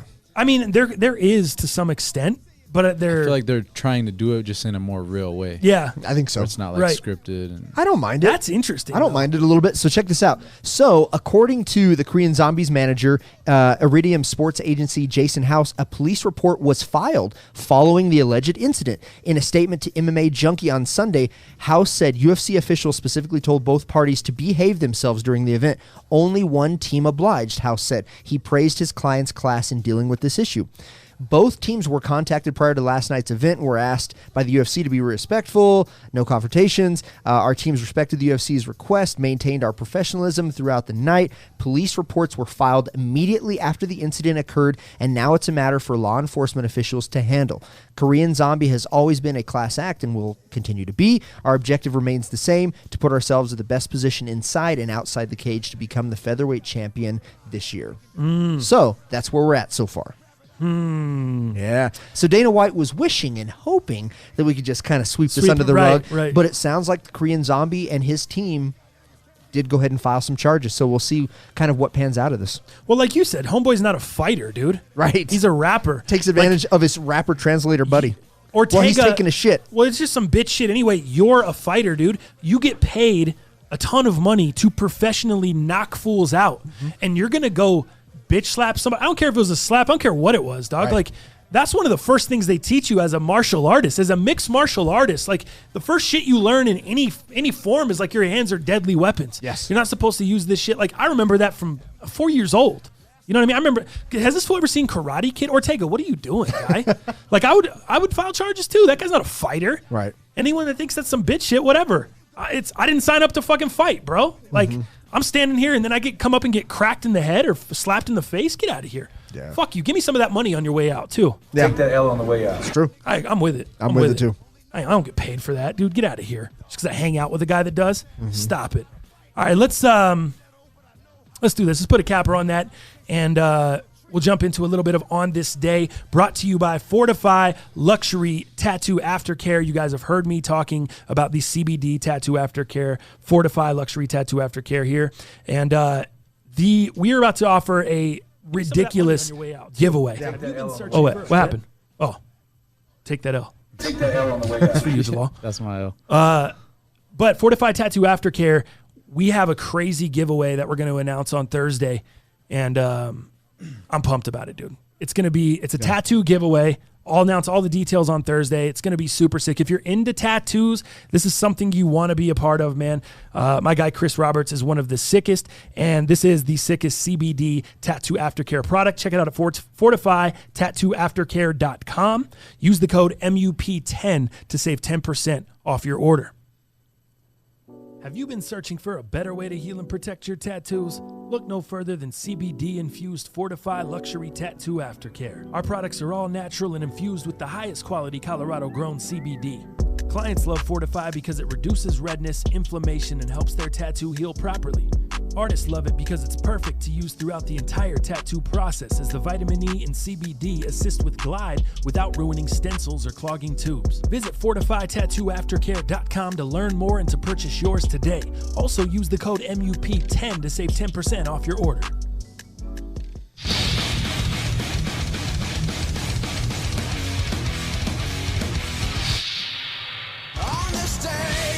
All right, y'all. So on this day, we've got two of them for you. So we're going to start with one that actually occurred yesterday, which would be March 8th, 1993. On this day, Mike Judge and his little cartoon saga Beavis and Butthead debuted. Nice. Made its start on MTV, I like that one. dude. How about this, that man? one, bro. Beavis and Butthead really kind of changed the game. We obviously had, Beavis and Butthead. We had South Park. We had a lot of these kind of cartoons that really kind of embarked on political issues, on real issues, and that made fun of these issues, which I think is great, But, the 90s are kind of known for this time where, you just the stoner kids, the lazy, the lackadaisical, the skaters, the loitering that happened at all the skate shops, the malls. Like, this was just kind of a time in history that's what we did. And Beavis and Butthead was a great, echoed that great with obviously how its production value and what Mike Judge did with that. So, for me, man, this is huge, having two guys that actually just made fun of shit, hated shit, had no forecast of any positivity in their life. They weren't going anywhere. Yeah, excuse me. And then, for them to obviously then make fun of music videos. They found a way to tie in Beavis and Butthead with music videos on MTV when they still actually played videos, and they were super into metal, they were super into rock and roll. Everything else was a waste except some of the hip-hop, like the NWA stuff, the Dre stuff. They kind of got into that. But, dude, this was huge for me, man, and I grew up with Beavis and Butthead. I really did. It was a big thing in my childhood. Were you allowed to watch it as a young kid? Yes. See, I was not allowed to watch like just the TV show. Like I wasn't really allowed to watch it like that. Once the movies came out, that's when like I was able to go see the movie. Beavis and Butthead Do America. Yeah, exactly. Once that Beavis and Butthead Do America, once that came out, it was kind of like, all right, whatever. Like, yeah. Do you know the interesting thing with that movie? They were on the search for this woman, and her name was Dallas. Believe it or not. Do you remember that? No, I know. I don't remember the plot like that. Beavis and Butthead Do America. You bet. I don't remember it all like that. Were you one of those kids that was very, very into the show? Like, did you wait for it to come on? Like, did you know the times, or was it just like, I flip on MTV, it was on, I watched it? Yeah, I think it was more of that. Like, hey, when I could wasn't get the point to of it, viewing or nothing. Yeah, I didn't have DVR at that time or anything. So I think it was TiVo that might have been available at that time. I know I didn't have TiVo. Do you remember it, Jalal? As a young kid? Yeah. Yeah. Watching I was it? never like die hard, but yeah, it would be on and watch it. Okay. Yeah. Do you remember the metal? Like you were talking about the metal bands and some of the stuff they were watching on there. I felt like they were almost shitting on those fools or like cutting them down. It was almost like look at this guy. Yeah. What's with his hair?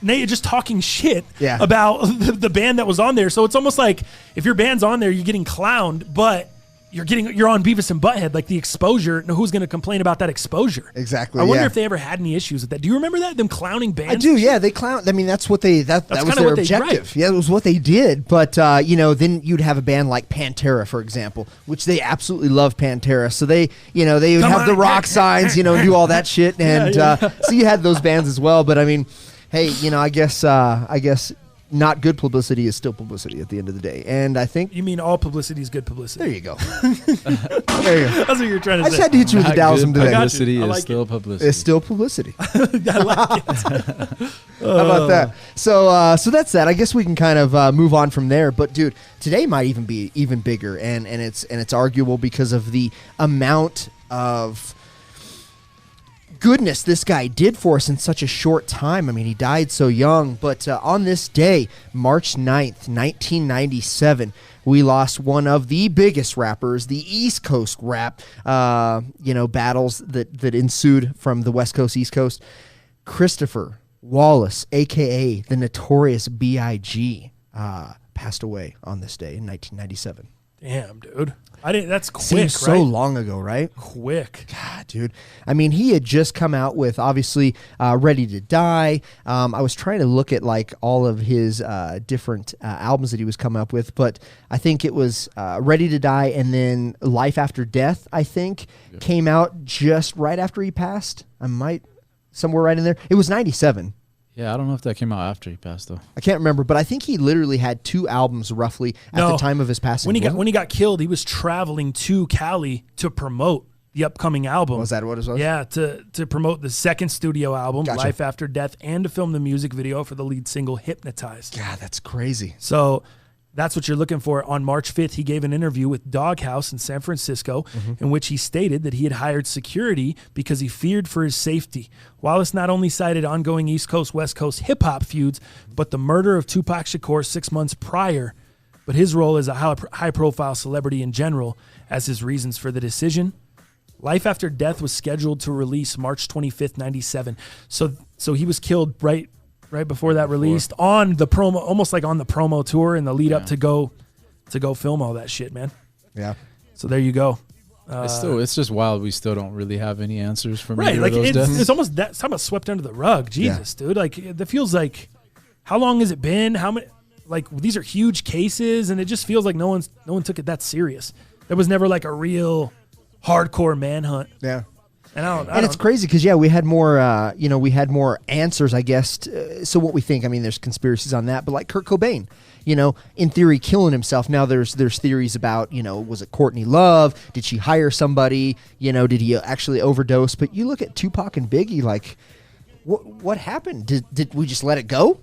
We never have any answers. John Benet Ramsey, right? Still, we don't have any answers on John Benet Ramsey. I didn't even know that. I was looking that up the other day, and Robin drove us by the John Benet Ramsey house in Boulder. Really? Yeah. So Wow, it's dude. like we still don't have answers to Pac, to Biggie, to John Benet. Like what? Yeah, with all these, I don't know. Maybe I'm jaded because I see these shows like Forensic Files. I'm like, these guys can figure out anything. Like, what the hell? What's going on? This shit was 1982. Right. Like, what's going on here? But check this out, dude. The 2 days leading up to the murder, on March 7th, he presented an award to Tony Braxton at the 1997 Soul Train Awards in L.A., and he was booed by some of the audience. The following evening, he attended an after-party hosted by Vibe Magazine and Quest Records at the Peterson Automotive Museum in West Los Angeles. Other guests included Faith Evans, Aaliyah, Sean P. Diddy Combs, and then guess who else? Tupac. No, members of the Bloods and Crips. Right. That's what it says. Tupac was gone. It says those guys. It says Faith Evans, Aaliyah, Sean P. Diddy Combs, and members of the Bloods and Crips gangs. Oh, weird. Amongst. Yeah, that's notable of notable guests. That they're on the list, bro. Dang, that's crazy. And then of course your boy was killed the following day. Yeah. Well, and just to give him some tribute, so I'm not a big fan of Kith. I really can't afford a lot of Kith products. Yeah, dude, the Kith drop. But we'll talk about it a little bit on Sneakers and Fashion, but they actually did a drop, and I think it's so cool that they did it on the actual day that Biggie left us. So I think that was really cool to do that, give him some tribute. Of course, Kith, obviously they have, they have that East Coast following everywhere from Miami to New York. I think it just made great sense. And it's interesting because if you look at this battle, Supreme obviously just dropping the Tupac stuff, and then Kith coming out now dropping the Biggie stuff. So I find that interesting. But if you're talking drop wise, again, we'll talk a little bit more on sneakers. Oh, Kith won this 100%. Yeah, and it's so simple too. Oh, dude, that's what I love. What about they it. did is it's just so simple. They just took their box logo and put the little baby on top. Did you see it? Yeah. The drop. Oh, it's incredible. Yeah, if you put that on the screen for the people, but it was a very, very simple thing. You know what was not simple? Hitting on it. Of course, Philly Mayor just asked it. I don't know that anybody hit. What do you? You and I were talking about it. You think there's going to be restocks? You think there's going to be some? We have our boy Justin Credible looking for us all day. He's monitoring restocks all day. I love that so, word. Hopefully we're able to hit something. But that box logo, dude, with Biggie on it as a baby from the Ready to Die, I think is just incredible. I think that hoodie is so sick. I'd take the crew neck. Of course, I'd love the hoodie. But if you look at slow it down, Joe. So see the Kith shirt right there, the last one, and no, the last one. Oh, there, yeah. That was actually one of the most sought after shirts on this, and I think it says Notorious in red over the actual Kith. I think. Yeah, embroidered, which is really, really sick, dude. So I mean, Notorious B, right? Yeah, that's ill. That's sick. Ill. So that is shirt, like actual signature. Oh no, I don't know if it is. Shit's ill. Might be, but that's really cool. It was mad sought after, maybe. But that T-shirt and that box logo obviously were the go-to today, and I don't know anybody that hit. I wish they would have done the hoodie in black. That would have been dope instead of white. That white just seems like, man, hard to keep clean. You pay what was the retail on that? What was the retail cost on that hoodie? I believe it to be $165. You pay $165 for a hoodie. $165. You want to be able to rock that thing a decent amount of times. You want to be able to wear it out and not worry too much. Damn, that all white, that piece might be coming out once in a long while. Mm-hmm. I mean, and if you're really into streetwear, $165, you get a retail, that ain't nothing for a piece. But if you're not, if you're a guy that owns 4 pieces of streetwear, that ain't going to be one you're going to want to be able to bust out the closet all the time without getting messed up. Yeah, I'm going to wear that to like an event, like a sneaker con or something that we're at, and then halfway through it, I'm taking that off because I get hot.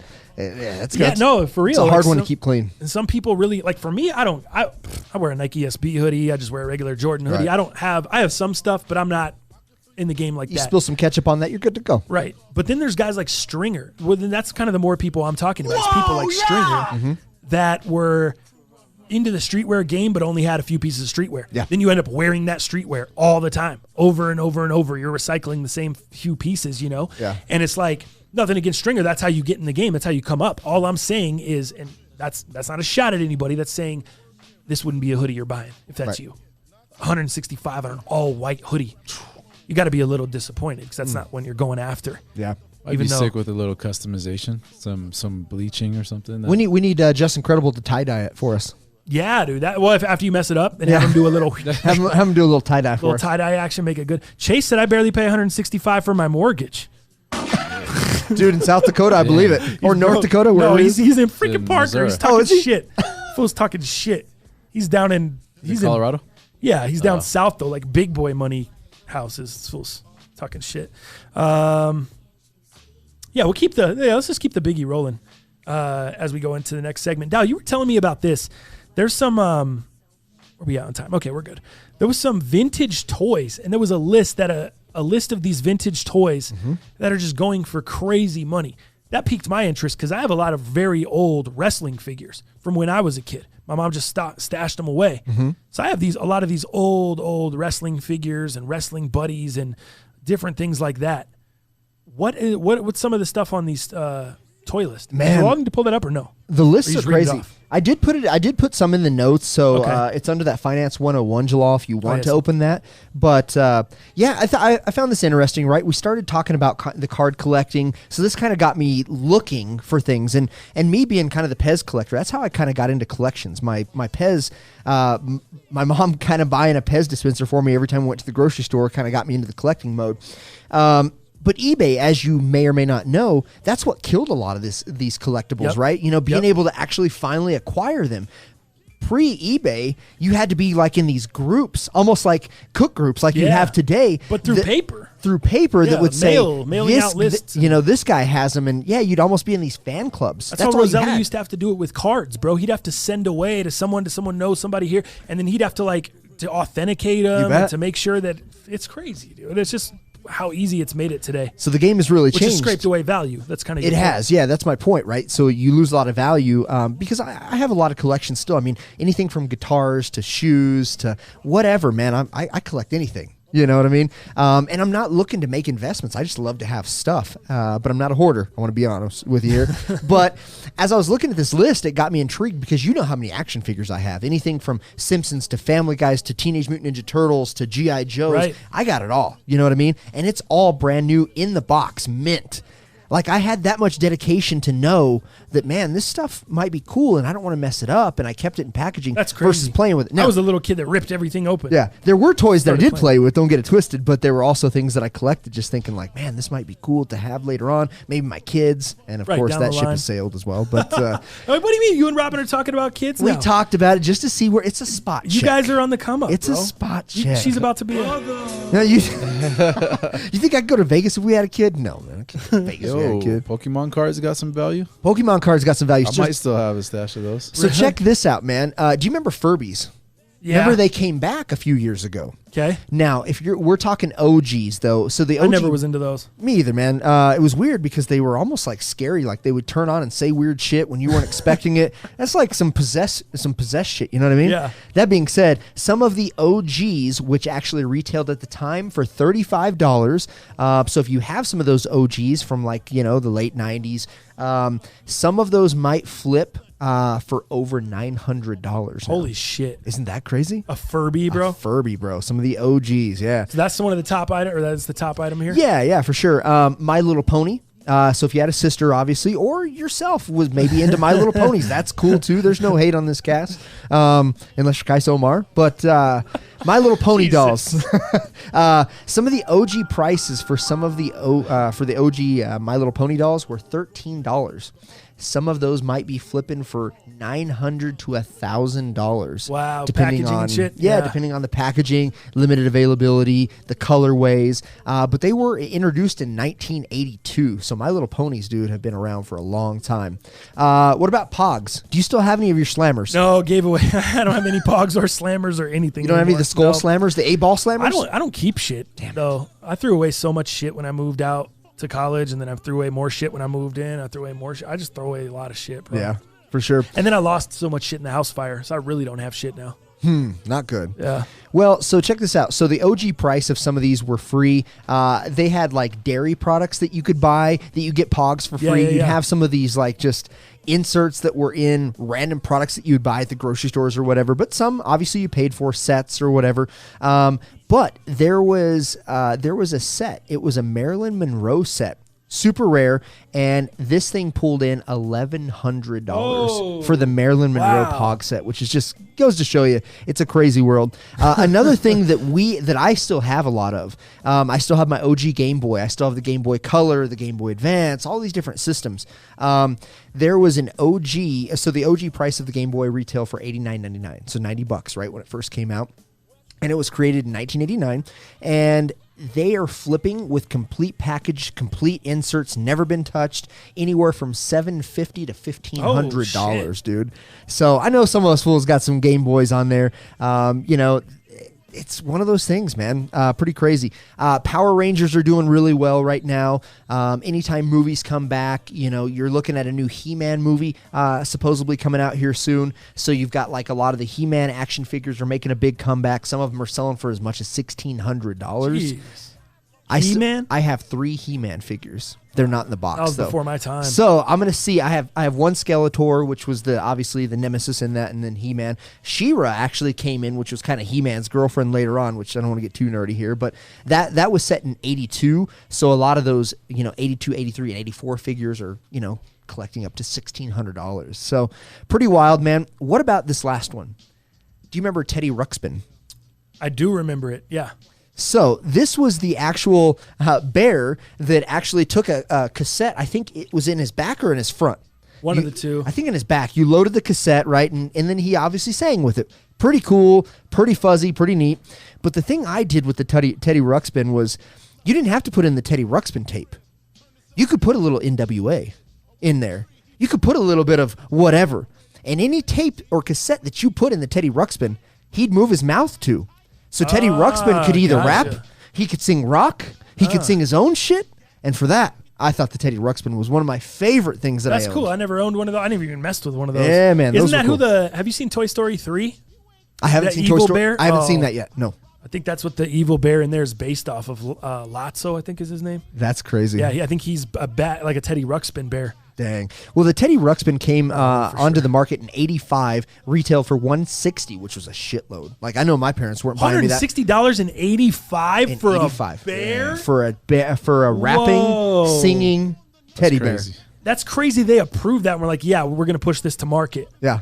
That made it. Wow. I got one 7 years later, which I was a little older, but again, I was that collector and I always wanted one. So I got it about 7 years after it came out. So I wasn't a teen or wasn't even to middle school quite yet. Get it used? Had a bunch of puke on it? And got it used. So my mom washed it, on it. And I remember putting those cassettes in there, which was super huge. How do you wash it without ruining the cassette? Hand wash it. Oh, okay. Yeah, my mom just would hand wash it. Okay. And then you would take off like his outfit and you could wash those. Oh, okay. But yeah, you just hand wash the toy because we got it at like the Ark or something. Right, of course. Which we actually have another Ark pickup that we got. We'll talk about in Sneakers and Fashion. But that guy right now, like I said, came out in '85, retail for $160.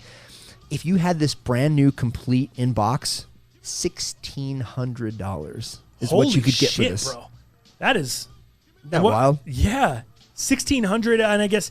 Well, I mean, that'd have to just be if you paid $165 for it. No one's paying $165 for a bear back then and just sitting on it for right? decades. Oh man, no way, bro. No That's doubt. something you just kind of like came across and got lucky. You found it at a thrift. Somebody threw it out. Yeah, one of those kind of things. Yeah, you bet. And one other thing my mom still has, I've been checking with her to see what she has left. I think she got rid of a lot of them.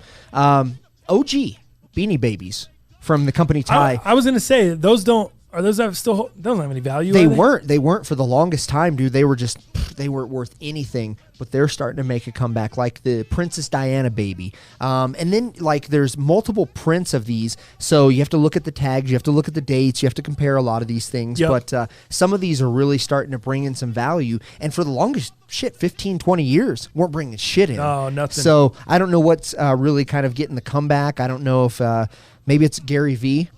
Maybe he talked about the Beanie Babies. I don't know. If people had a bag of Beanie Babies, right? Like, say you got a big old garbage bag or whatever full of Beanie Babies, and 5 years ago people were like, "Oh yeah, these ain't worth shit." They're going out. If you got rid of them, you're a moron. Everything goes in cycles. Everything's gonna have value sooner or later. If you have the space and if it's just sitting there in the attic, it's not bothering you. Just let it sit in the attic for another 10. It's gonna come back around. It's gonna pull value, especially if they all got the little TY on them, the tag on the ear and all that shit. They got all DS. Like, I only have one of those. You know which one I got? Which one? Glory. The 4th of July bear, white sick. one with all the stars on it. It's the only one I have. They did a McDonald's one of that. Like, you know how McDonald's brought the little mini Beanie Babies? Yes. They did a Glory of that one as well. Really? Yeah. Oh, yeah. Okay. We got the Hispanic one, dude, with the Mexican flag on it. We have the Princess Diana one. Crazy. Again, I have to do a lot of research for my mom because she got rid of a lot of these, but some of the OGs she still has. So she's the person that I was just talking all this crap about? Yeah. Don't get rid of She got rid of a lot of them, But I'm sorry, Dal. It's one of those things. Sorry, man. I'm a man. I'm 40. But yeah, that being said, man, I just wanted to kind of bring that up because we talked about the, collectors with the whole sport cards and all that good stuff. Speaking of cards, here's the real shit. Yeah. Dow went and bought, go grab those. Dow went and bought a pack of cards like he said he was going to do on the last cast. And we're going to open these up really quick. What are these? First of all. So these are all done by Panini. Panini's one of the biggest card manufacturers right now of all time. And this is called 2019 Football Cards Optic Donruss. I don't know much about that company. I don't really know who they are. I know who they're Donruss. You know Donruss? Oh, yeah. You got stock in them? I don't stock. How's their stock but right I now? remember when I was younger, they were really coming in the game heavy. They had a bunch of like sick shit. It was like better, Donruss was better shit than Topps or Upper any Deck. other What about Upper Deck? Look All at that this, stuff. dude. We do have cards dope, but I didn't know if they'd be like Packs. all individual. We got packs here, so I'll let you take 3 packs here. All right. I'll take 3 packs. Let's see who we. Let's get some. Let's get some money here. I couldn't wait for StockX to send These are them. 2019 football cards. Optic Zero, Donruss. How much was this box? 18, I think, with tax or something like that. So 15 plus tax. Yeah, I think that's what it was. $15 for the box of cards. And what we're looking for is in every box an average of 2 rated rookies is what we're looking for. It's the best you can get. So you in here. said everything was off the shelf besides football, right? Dude, basketball, NBA was sold out. You know what was there? Football, a little bit of football, a lot of baseball, a lot of Topps baseball cards, and then a lot of like high-end soccer cards, which I don't know much about, and I don't know what the value is, but yeah. He said Upper Deck pooped on Donruss. Misha did. I didn't use Donruss I didn't ever do baseball. I don't even have a baseball card. I was collecting football cards when I was little and basketball. Right. I was not collecting baseball. I got a Gurley. You got any? Can you beat a Gurley? So there's 4 cards per pack. Correct. I got Baker Mayfield. Oh. I've got Derek Carr. Gross. And I've got a gentleman named Zach Allen who's a D-end. Now, let's compare your pack and see whose is better. I also have a rated rookie. I'm not going to show you until Did the you? end. Yes. Oh man, I got a weird. Okay. Who's your first pack? Corey Davis. Okay. Montez Sweat. Okay. Todd Gurley. Mm. Check this out. Fans of the game. Melissa Baker. Fan. What? What? Dude, hit me with the Fan of the game. Hit me with the camera. You want yours? Yeah. That's his fans of the game. This is Melissa Baker. I don't know much about her, hell is that? but we do have a little bit of backstory. No, we don't really have anything backstory on her. So whose pack is better there? Jalal, I'm going to let you rank the packs. Jalal, whose pack is Baker better? Mayfield, Derek Carr. I have a rated rookie, which I'm not going to tell you yet, and I have a Zach Allen D. Well, Dow has the fan card. So Dow wins that pack? No, I think you have the better. the fan and the Gurley. I think the rated rookie automatically wins you. I think so, for All right. sure. Head to head. You win that. All right, head to head. The next pack. Next pack here. I can't wait to send that rated rookie into StockX. What oh, You got to send it in. We got to send it to PSA first. PSA to get it rated. All right, my shit's not coming open. Fan card, what an L. GoldenEye. Is that a thing that they used to do too, or is that new? Dog, I never remember a fan card. in Okay, my life. I haven't looked at these yet. Whoa. I haven't looked at these. So, let's make a little bet. Who has the better one? Do you want to do a $5? Who has the best? Who has the best pack? How are This you hand. You have a determining bunch of that, though? cards there. Oh, I do. That looks like some extra shit. What do you mean? Why would I bet you $1 when it looks like you got some bonus stuff going on? Oh man, we in here. You got some coaching staff in there? Or Oh yeah. Okay. defensive coordinator? Okay, wait. How many cards do you have? It's a thick card. I don't know what it is. Oh, gotcha. Okay. So mine is Josh Allen. Okay. Andrew Luck. Okay. Which might bring some luck. Oh, I got another rated rookie. Let's go. You did. You Let's son go. of a bitch. Let's go. All right. What about Josh Jacobs? These are good people, except Andrew. That's a rated rookie. Oh shit! What are you doing? Damn. Are you even looking at your cards, Dallas? No, I'm just looking at who they were. I forgot how to do this. Dang, you said an average of 2. There's like 4 in there so far. Hey, check this out though. What do you know about N'Keal Harry? Rookie phenoms with some jersey. Rookie phenoms or phenoms. Phenoms with some jersey in there. That's pretty dope. How jealous are you? Jalal. Is that the holographic thing? Dude, it's PSA doesn't appreciate It's a really ill card. It's got N'Keal Harry and it's got a little bit of jersey. If you want, just flash it in front of that camera that's in front of me really quick. It's thick. If you can see it. It's real thick, isn't pretty it? ill, dude. That's an ill card. All right, yeah. I think you beat me because I have a rated rookie, which you did as well. Mm-hmm. I got Julio Jones, Drew Brees, and Khalil Mack. Pretty good pack. That's a good pack. I mean, and then plus the rated rookie. So that's a pretty good pack. But I think the N'Keal Harry jersey card with the jersey in it, plus you got a rated rookie, that pack, that's got to be you. That's a sick pack. That's And now this is old because these were for 2019. I got that too. Actually, you know what? It doesn't matter. It's just a promotional bullshit Gotcha. card. Promotional. Gotcha. It's a Who throwaway. was your rated rookie? Devin Singletary. Devin Singletary. Nice. Buffalo Bills. Yeah, I got you on that. Josh Jacobs takes him out. And my first one, I'll just give it to you, is Jace Sternberger. But look at that card, though. That's pretty cool. It looks like a little bit different than the two other rated rookies. Yeah, it's like these two are like regular, and then the Jace Amaro is like a pink hologram joint. That's pretty sick. Little different than what we got here. All right, next pack. What do you think of our cards so far? Not too bad. I think we're doing all right. Well, actually, I don't know what the value is. So Me either. Sean Coley says there's no use in PSAing anything that's not signed. Oh, there you go. Look at learning some Is stuff that on true? cards. What does he say? He says it's not worth PSAing anything that's not signed, like sending it in, I think. Well, then how do you get it graded to be able to sell it on StockX? Because if it's not graded from like whatever 1 to 10, whatever they do. I don't think they're any of them are signed on StockX, right? I have no idea. I haven't looked at their card market. Oh, this is the worst, bro. This is the worst pack I've opened so far. That's it? Or yeah, the whole thing. It's 3 packs. This is it. Yeah, that's it. Let's start it with Pat Mahomes. He looks at me like, what's so bad? Yeah. That's about where, I mean, Pat Mahomes, Melvin Gordon. Ooh. But then I got Christian Wilkins. Never heard of her. Exactly. And then my rated rookie, I got a Travis Fulgham, Detroit Lions. Wow. Never heard of her. Same. Wide receiver. Probably didn't make the team. So there you go. There's my. I got some good people in here, but there's nothing special about these cards, unfortunately. So I've got Eli Manning, who's now done.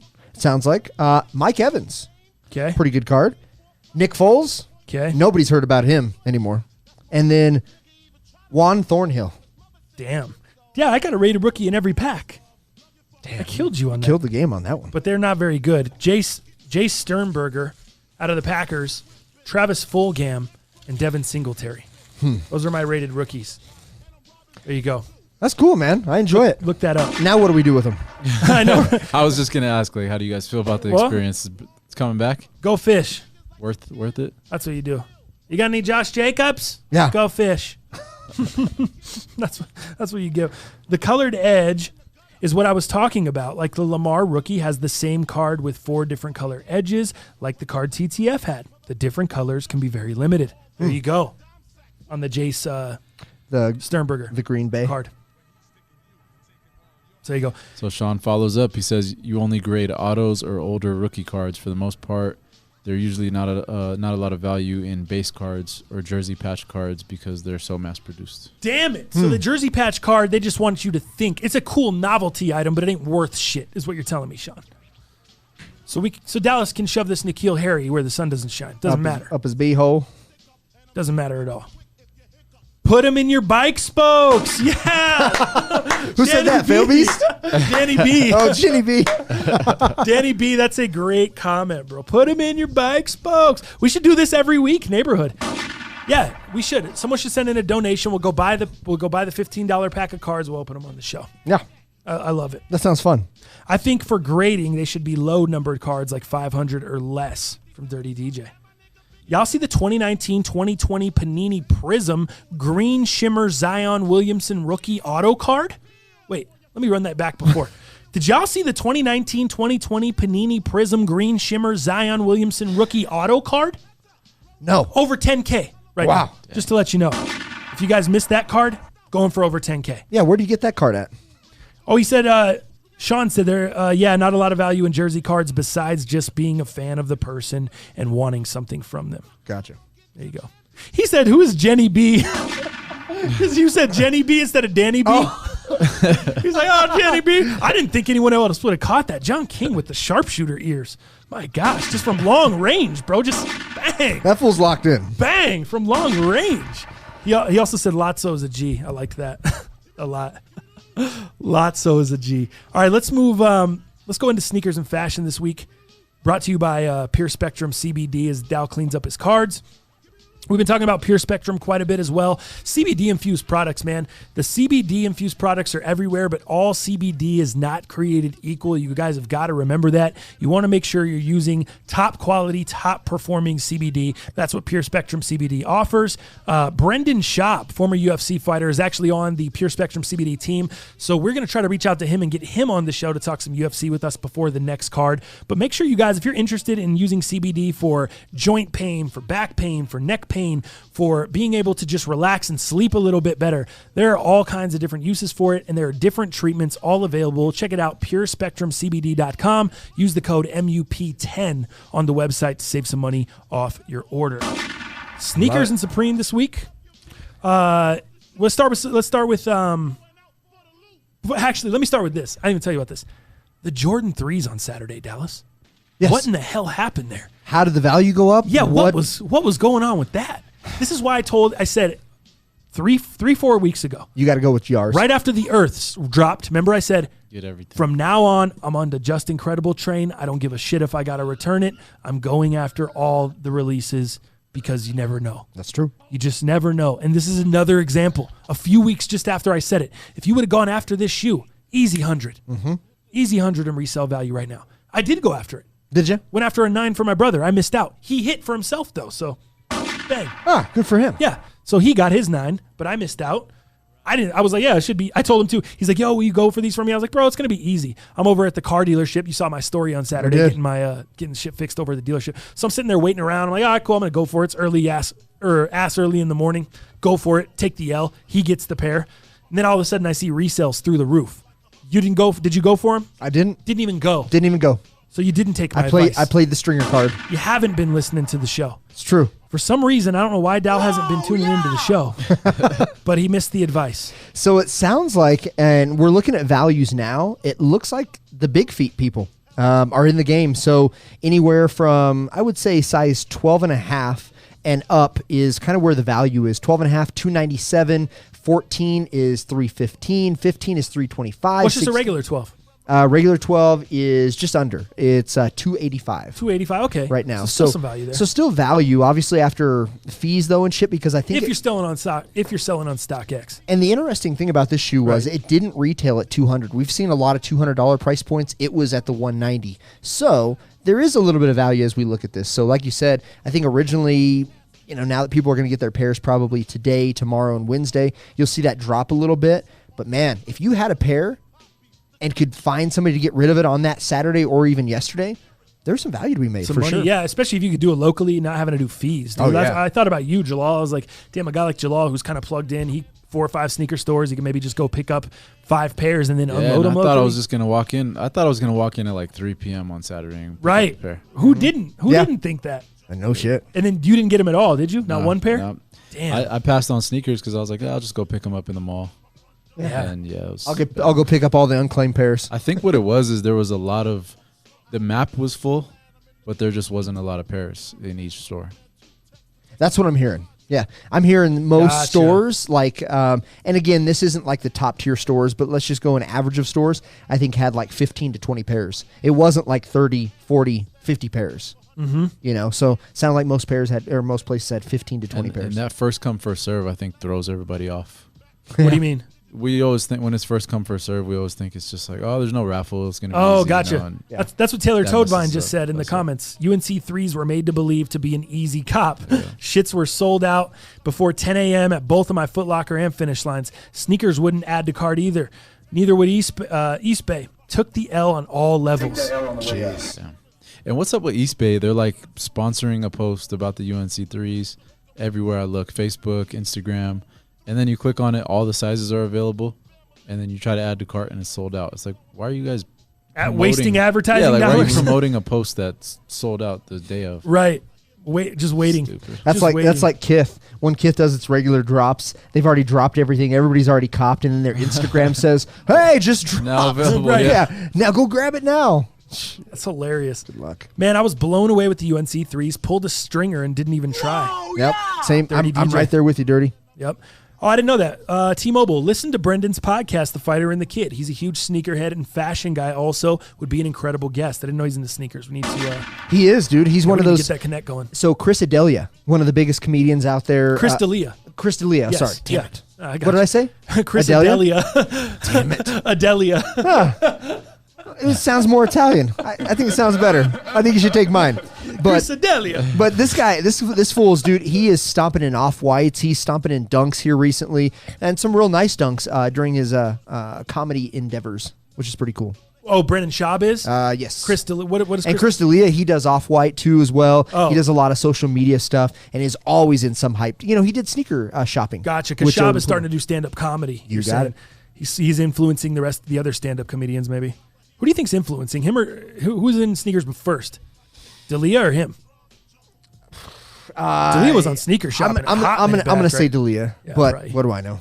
We'll ask him when he comes on. All right, We'll sounds ask him when good. he comes on. Mike Mizzo, I've been waiting for you guys to talk about cards during the episode. You guys finally did it. I'm pumped. Nice. Welcome, Mike. Thank you, bro. Let's do this. Let's move into, let's move on here with sneakers and stuff. You wanted to look at, you told me the new Nike Adapts are coming out. I'm not pumped. I don't really care, but I haven't seen them. So show them to me. Maybe I'll change my mind. All right, Jalal, let's go ahead and queue up what they're calling right now is the Nike Adapt LE01. So this is the latest iteration to obviously the Adapt series. We saw that they came out with obviously the Hirachis, which we actually reviewed on our channel here. But this is yet another lifestyle shoe, and I thought, you know what, I might be interested in this. And then you see that midsole is about the thickest midsole I've ever seen in a shoe. But what if that was more, what if it was like on par or more comfortable than Boost Comfort or like Epic React? Like, what if it was more than that? Would you be in? Dude, that's giving you like a 4-inch boost. That's the only reason that I would be in on that shoe is if it was just crazy comfortable. Yeah. Because I'm not against comfort, dog. Actually rolling around this weekend wearing my Travis ones around, walking to Denny's and doing all kinds of bullshit. Feet were not feeling the greatest. You know, Yeah, I was totally. wishing I would have had some Boost on. Those right there, the ugliest shits ever. But if they're crazy comfortable, you might be able to convince me. Which I don't think they are. They're going to be heavy. But what this really looks like with that thick midsole and then obviously the upper, dude, it really reminds me of the original mag. I'm just going to say that, you know what? It really does. The lacing right there reminds me of the original mag. Totally. That's the tongue system, lacing system there. What's with this plus minus on the sole? That's how you tighten it and loosen it. When you don't have the app, like if you're just trying to do it manually and you just hit that plus and minus, you can obviously change the tension with those, which is pretty cool. So pretty standard on all of these. My Hirachis had them. I did return the Hirachis. That was just $350 retail, dude. You gotta absolutely love the shoe to be all in like that. But for this one, first looks, I love Air Maxes. I don't really love what they're doing with the 270s, the 720s. They just feel really weird. They're not very comfortable. This certainly doesn't look that comfortable either, encompassing an air bubble with still the auto lacing. I don't see any React, which is obviously Nike's and arguably the best comfort system they have, in my opinion. But that being said, I think I'm out on these. There's just no way I can pay the money for these. Who could? And I mean, if you need them to get a little boost, maybe if you need a little height boost, maybe you cop those. That's sure. the reason. Yeah, dude, for sure. Because how much you say, Jalal? It's giving you? That's giving you a lift, it looks bro. looks like 3-4 inches. Well, 3 inches. That's giving some lift, guy. So yeah, that's a Unless it. Yeah. That's a 'Cause must your foot's cop. sitting at the top of that. God, that's crazy. Look at Two Fly Danieli. Ouch. Need those to reach the height requirement at Disneyland for the rides. LOL. There you go, Two Fly. There you go, bro. Get you a pair of those, my guy. John King, where you at with that? Those are good, bro. Oh, John King says, Dow, you on drugs today, LOL. Yeah, why'd you ask him where he's at? With this shoe, with the whole if Disneyland. needs Yeah. it. Okay. If that's the new Disneyland shoe, then John King needs that. Sean, I wonder if there's going to be any Disneyland closures. oh, dude. Theme park closures. There's guy, yeah. John King, we need you in here, man. We need you on the We ground. needed our Disneyland correspondent. We need boots on the ground. We need some boots on the ground Dude, out there. Those people, the correspondents out there risking their lives like CNN, and they're just in the middle in Wuhan. I'm like, that's crazy. Like, I wouldn't even take that job. No shit. I How agree much with they you. got to pay you to do that? To go over there? I know. Nuts. Let's move into the Supreme leaks for this week. We don't have a ton of stuff, but we did see that Supreme and North Face are doing some more items. Yeah, it looks like it again. Yeah, back at it with the fluorescent joints. These are obviously stuff that does have and has have resale in the past. But if we take a look at, first of all, the mask.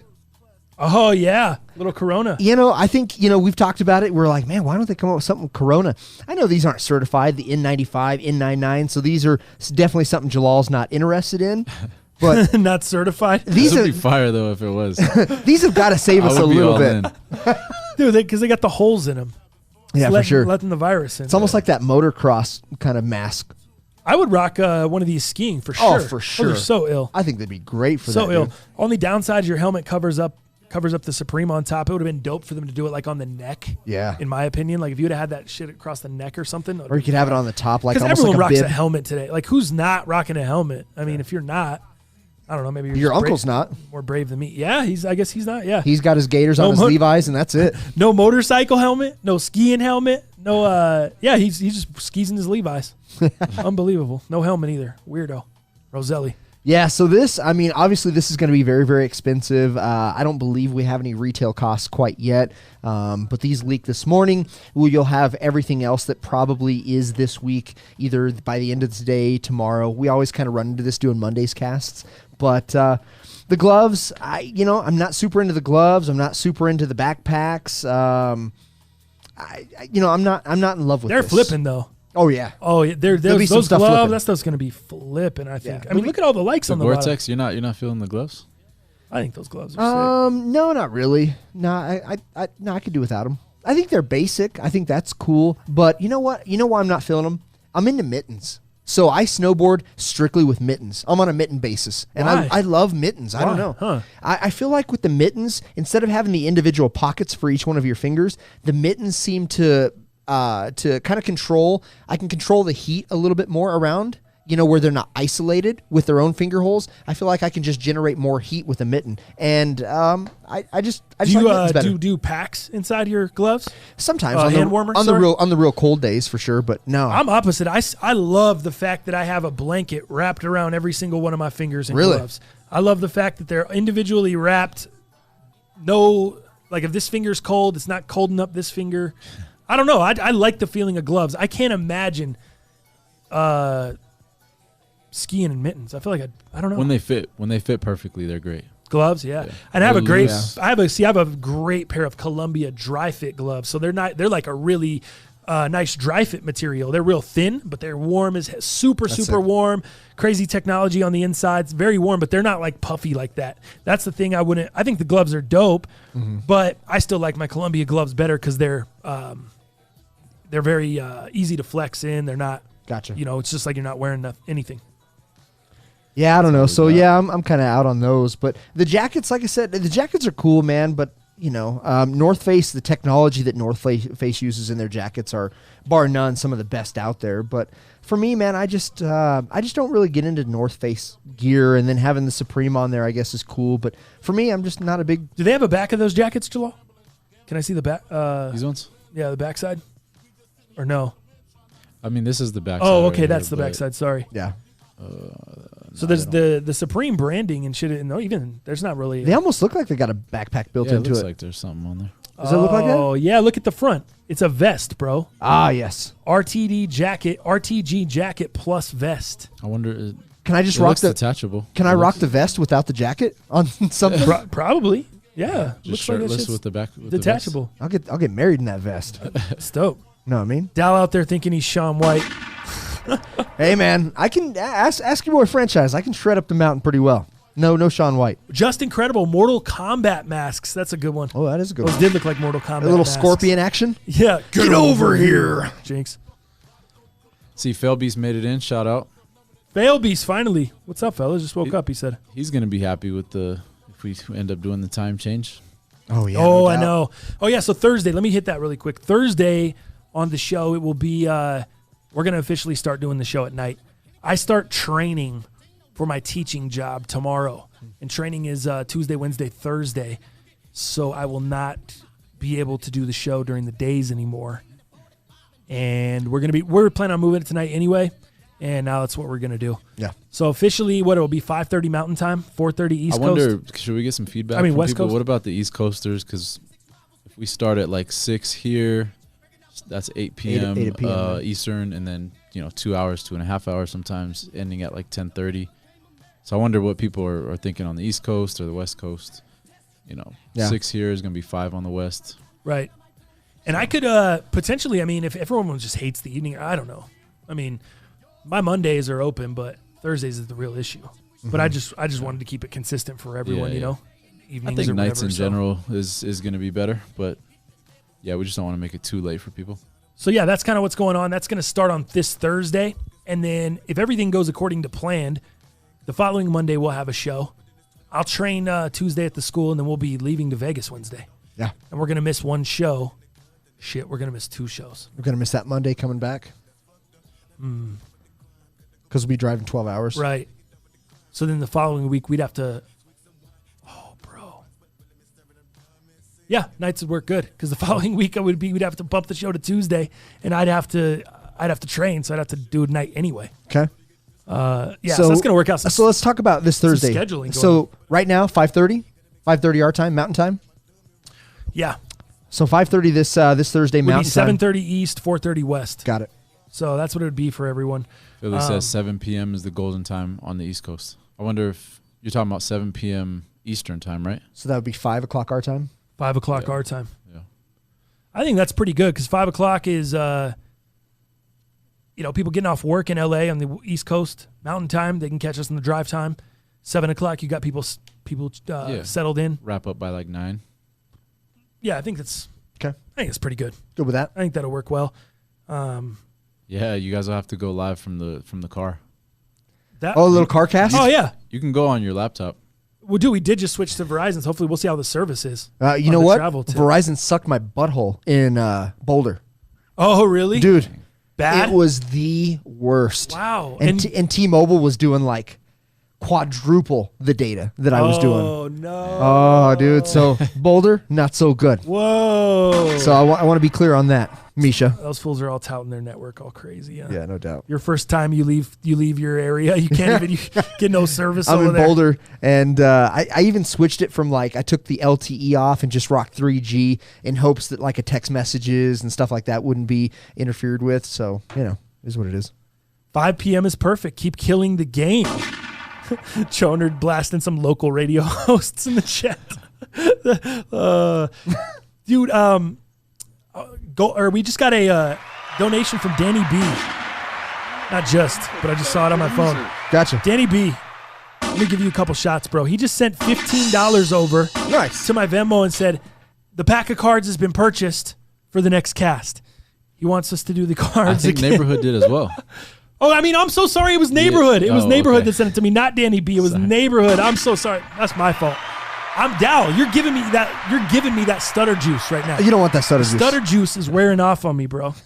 Gosh damn it. I didn't eat breakfast. Yeah, man. It was Neighborhood. It was Neighborhood. I sent that Thank you, over. Neighborhood. So the pack of cards has been purchased. Neighborhood, thank you, bro. I really appreciate it. Neighborhood, what would you like? His name is Danny. So Neighborhood, I get it all. I got it all. You were still right, but you were wrong. That's cool. I like it. I got it twisted. Felby's comment is killing me. I don't even know what he said, but I get the idea of it.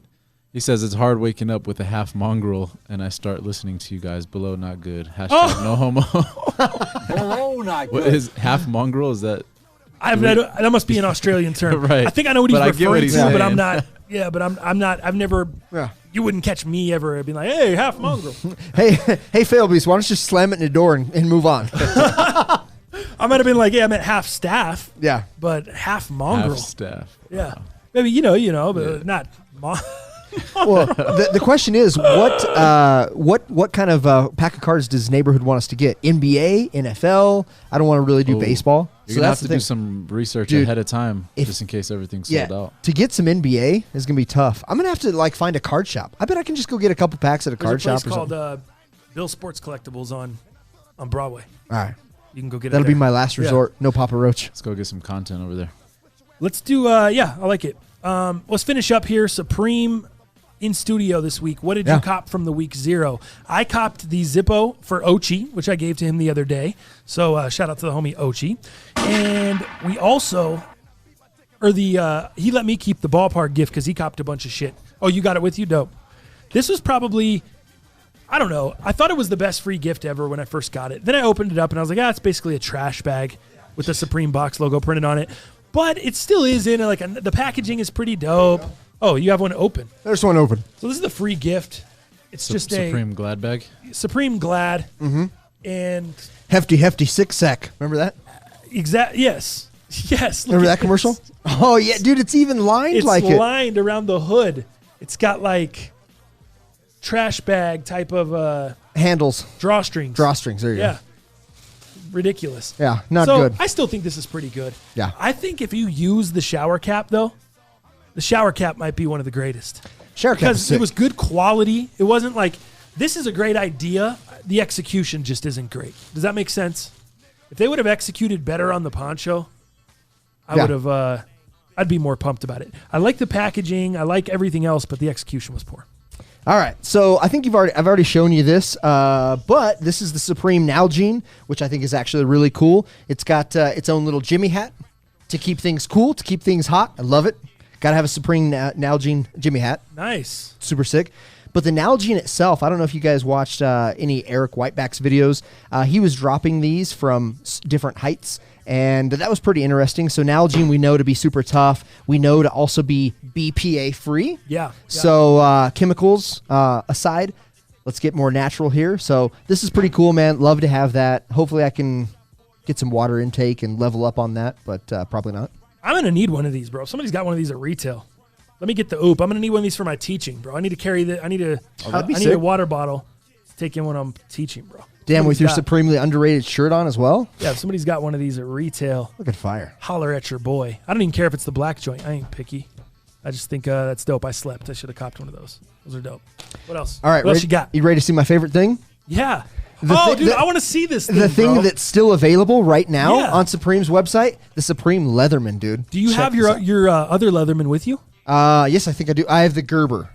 The opposition to Leatherman. Oh, it's not Leatherman. It's not Leatherman. I was going to try to do a comparison. Okay, so it's not even Leatherman anyway. But Correct. how much is the Gerber? The Gerber that I have, because it's actually spring loaded, so Oh, it's it's a even little bit more more. advanced. Okay. I think it's Okay. about 160. See, and that's what I was thinking I was going to get with this. Now I'm really skeptical. This is $118? Yes, retail. I believe. 118. No wonder it's still sitting. It might be a little much. If it's not as good as what you have, because what you have is pretty sick. Sick. But still, that Go ahead and open even that baby up. 118. See what you think on that, man. Feels pretty thick. Feels pretty sturdy, right? Yeah, it does feel nice. It feels nice. It's not spring loaded like yours, which would have been great, but it feels sturdy. It feels like I could hammer in a finishing nail with it. Like if I do with had my to. like I do with my Gerber. Right? Exactly. Yeah. It feels pretty good, man. You got a couple blades inside here. Bam. Bam. Oh. The beer opener. The beer opener. Jeez, you got like a couple different. You got a saw in there? Hacksaw, yeah. Look at that. No Jim Duggan in this Jim bitch. Duggan. Oh, tough guy. Look at that. That's Hacksaw Jim Duggan. Actually, this is Hacksaw Jim Duggan. Nice. I love it. Looking. I even know that. Yep. With the tongue sticking out, looking like a 5-year-old. There you go. That's That's pretty too sick, sick. dude. The Leatherman, I couldn't pay 118 though, but I don't have the uses for it. There's also a screwdriver, screwdriver in there. And then the other side, you've got nail file, you've got more screwdrivers, more blades, bigger blade. $118. It's very well built. Yeah, it is. I mean, and that thing would probably file your nails for a lifetime. You wouldn't have to worry about the nail file wearing down. Can I see it? It's not even a nail file. It's just a file. But Think about the pouch. it comes in a nice. Oh, the pouch is sick, dude. Isn't it? Look at this, Jalal. The gold box logo. With the gold box logo on the. Let's see if I can. Oh yeah, there you go. That angle's On the good. bottom side. Really nice. I was trying to get the camera to. Yeah, you had see it for a second. It's I just know. that reflection, like right there. There Yeah. you go. There's this Gold Supreme logo. And then obviously you can take your belt loop through it.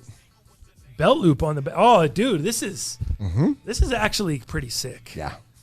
The only thing is, if I started carrying a thing like this on me all the time, I'd get used to it, and then I'd roll into a concert and try to get in, and they'd not let me get in, and I'd be so pissed off. Oh, they'd let you get in. They would take that. Yeah, I'd throw it away. Throw it away at the gate. I'd be pissed off. Or you go to fly somewhere. Drive back or walk all the way back. Can you imagine being on that long-ass shitty line at Fiddler's Green or Red Rocks, about to go into the show, and you got to go all the way back to your car, put this bitch back in your car in order to be able to go in? Oh, that's not good. Would you throw away $118, Nope. or would you just go back to the car and wait in line again? I'd say fuck your concert. You wouldn't even go to the show. You'd burn those tickets? You'd burn that money? No, I'd walk back to the car. You would. But you wouldn't make that mistake because you're pretty prepared. I'm always prepared. I'm not prepared. Always prepared. I fly by the seat of my pants, which causes me some frustration sometimes. I'm going to help you out in Vegas. That's why we have to go. Oh, plus it's Ochi's 21st birthday. I know, dude. Ochi turns 21 this weekend. This weekend. Mm-hmm. That's gonna be fun. His 21st birthday. We got to do it big out there. What do you think of the Leatherman, Joel? You like it? Pretty sick. Would but you pay it's $118? good quality, but yeah, that's a lot. It's a lot, right? How much did you pay for yours, Dale? Like the Gerber one? The Gerber, actually, that one was gifted from my good boy Muzz. So nice. He upgraded one from work or something like that. I don't know how that all cross-pollinated, but long story short, I got a $160 Gerber for free, so it's tight. Bouncy Ball was my favorite on the free gift. Dirty DJ. That's a great gift. I love that. That was a good one. Zippo lighter. Dude, I haven't even opened this yet. I saw Ochi's, so I saw what it looks like. Should I open it for the cast? Yeah, Go you open can. for Yeah, the cast. you can open it for them. I'm going to keep it. I'm not going to sell it. I don't really sell much. I had the Zippo lighter from 2 drops ago. It was like the metal diamond plated joint. That's the one I had. So I went after this one for Ochi. I didn't feel like I needed another one. Also on that diamond plated Zippo, by the way, do you guys have trouble with your Supreme Zippos holding fluid? Mine really doesn't hold fluid, it seems like, very well. Yeah. Let me know in the chat. Look at the Supreme or the Super on one side. And then the other piece of the R and EAM on the back. All glow in the dark. Glow in the dark. Super sick. There you go. Now, here's what I would say about this. I think the Supreme doesn't go. He doesn't have fluid. No fluid. So what they did well with this lighter is the Supreme. It's almost like engraved. Yeah, almost engraved inside of that. The cover, however, the glow in the dark option, just seems not as good quality. But I mean, in comparison to the lighters that we've had in the past, right? Yeah. The one that you were just talking about. It feels a little cheaper. It feels a little bit more basic. But I think you're buying this for the cool Supreme branding and obviously the glow in the dark here. But it's not one of the better ones they've done, in my opinion. So, but I like it. I'm glad to have it. As a collector, it's fun. I told you, I don't know if I told the cast, but I collect lighters. No surprise, right? Yeah. My dad, he's been a smoker for years, still smokes, had his lower lobe of his lung removed, still smoking. Wow. You know what I mean? What are you going to do? He's just... Is he really? It's such Guy, dude, it's such a bad addiction. That's just what it is, man. Like, I can't tell my dad what to do. I can only assist him and try to help him and try to get him on programs, that kind of stuff. We've done that multiple times throughout the year. He's just going to be him. It is what it is. I love him. He's just going to be him. And you got to let the guy live. So that being said, he got me into kind of all these lighters, and he handed down a lot of lighters through times that he quit smoking and just as collector's pieces. So I've got some original RCA lighters that nobody's really seen. I've got a lot of cool lighters. So for me, even if it's basic, even whatever, it's still a cool piece because it's a lighter. It's made by Zippo. All my lighters that I collect are all Zippo, and then they have miscellaneous branding. So goes right in the collection. I love it. Perfect. Dude. Happy to have it. You have the one I have too, the diamond plate joint, right? I love that diamond plate. Yeah. It's heavy duty. It's sturdy. Yeah. It's doesn't a great hold lighter. fluid that good. When was that? Was that 18 or 19? It was 2 seasons ago. I think it was 19, but I think it was the spring of 19. So I think it was 2 drops ago. Yeah. Gotcha. Now, I don't want to open this one, but I brought it to the cast anyways because I still might sell this. This might be a piece that you hold on to. I'm not super pumped on this piece because it's a hologram. If we're looking at what Kith did with their drop with Biggie, I think they did such a great job, and the meaning behind it's so cool. Supreme literally could have done anything with Tupac, and they threw the Tupac hologram on a shirt. So I'm not really pumped on the logo. I'm not pumped on how they did it. And as a matter of fact, with the hologram, Tupac definitely wasn't wearing Supreme boxers or briefs. He is in here.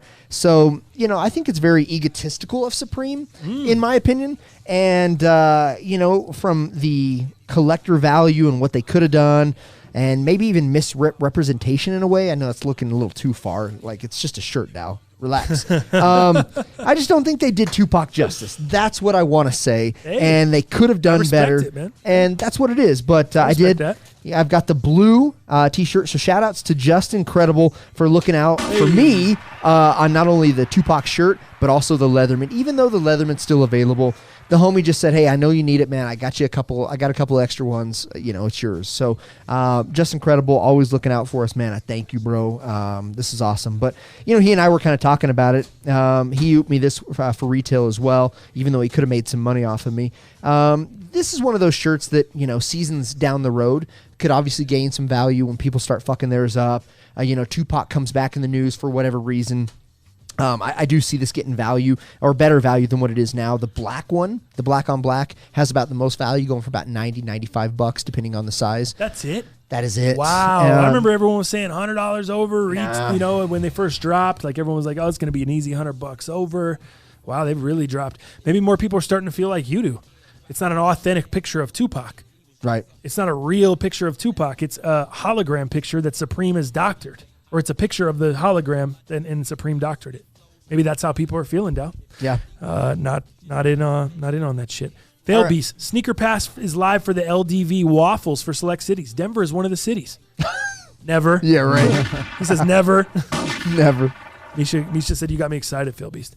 What were you gonna say? What's the? Yeah, so that's really all I have for StockX. I brought one other treasure that we might even say into the cast. And again, shout out to my boy Justin Credible. You'll see where we found this in a second, but he sends me a text. He's like, hey, do you need this? I said, abso-fucking-lutely we need this. Let me show you. Okay. I'm excited for this one. Let's see. Dog.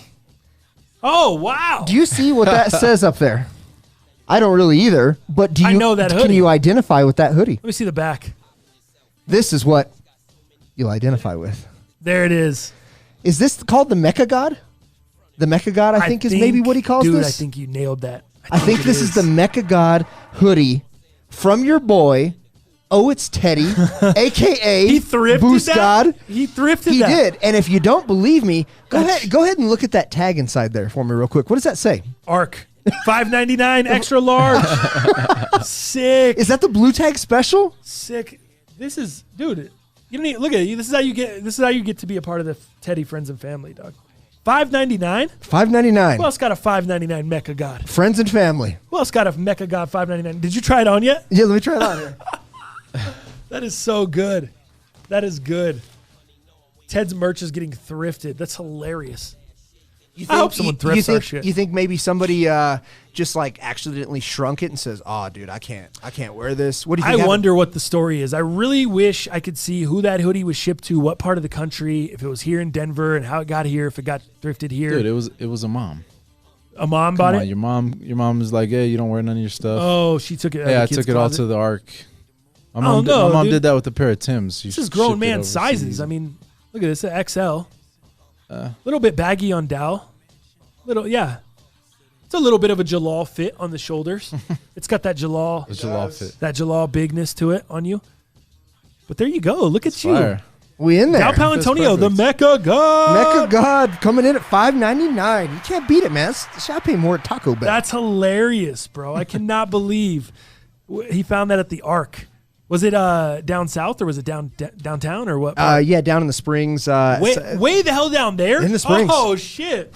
That's sick. Ted's got his friends and family in the Springs, representing for sure. That's at funny. the ARC.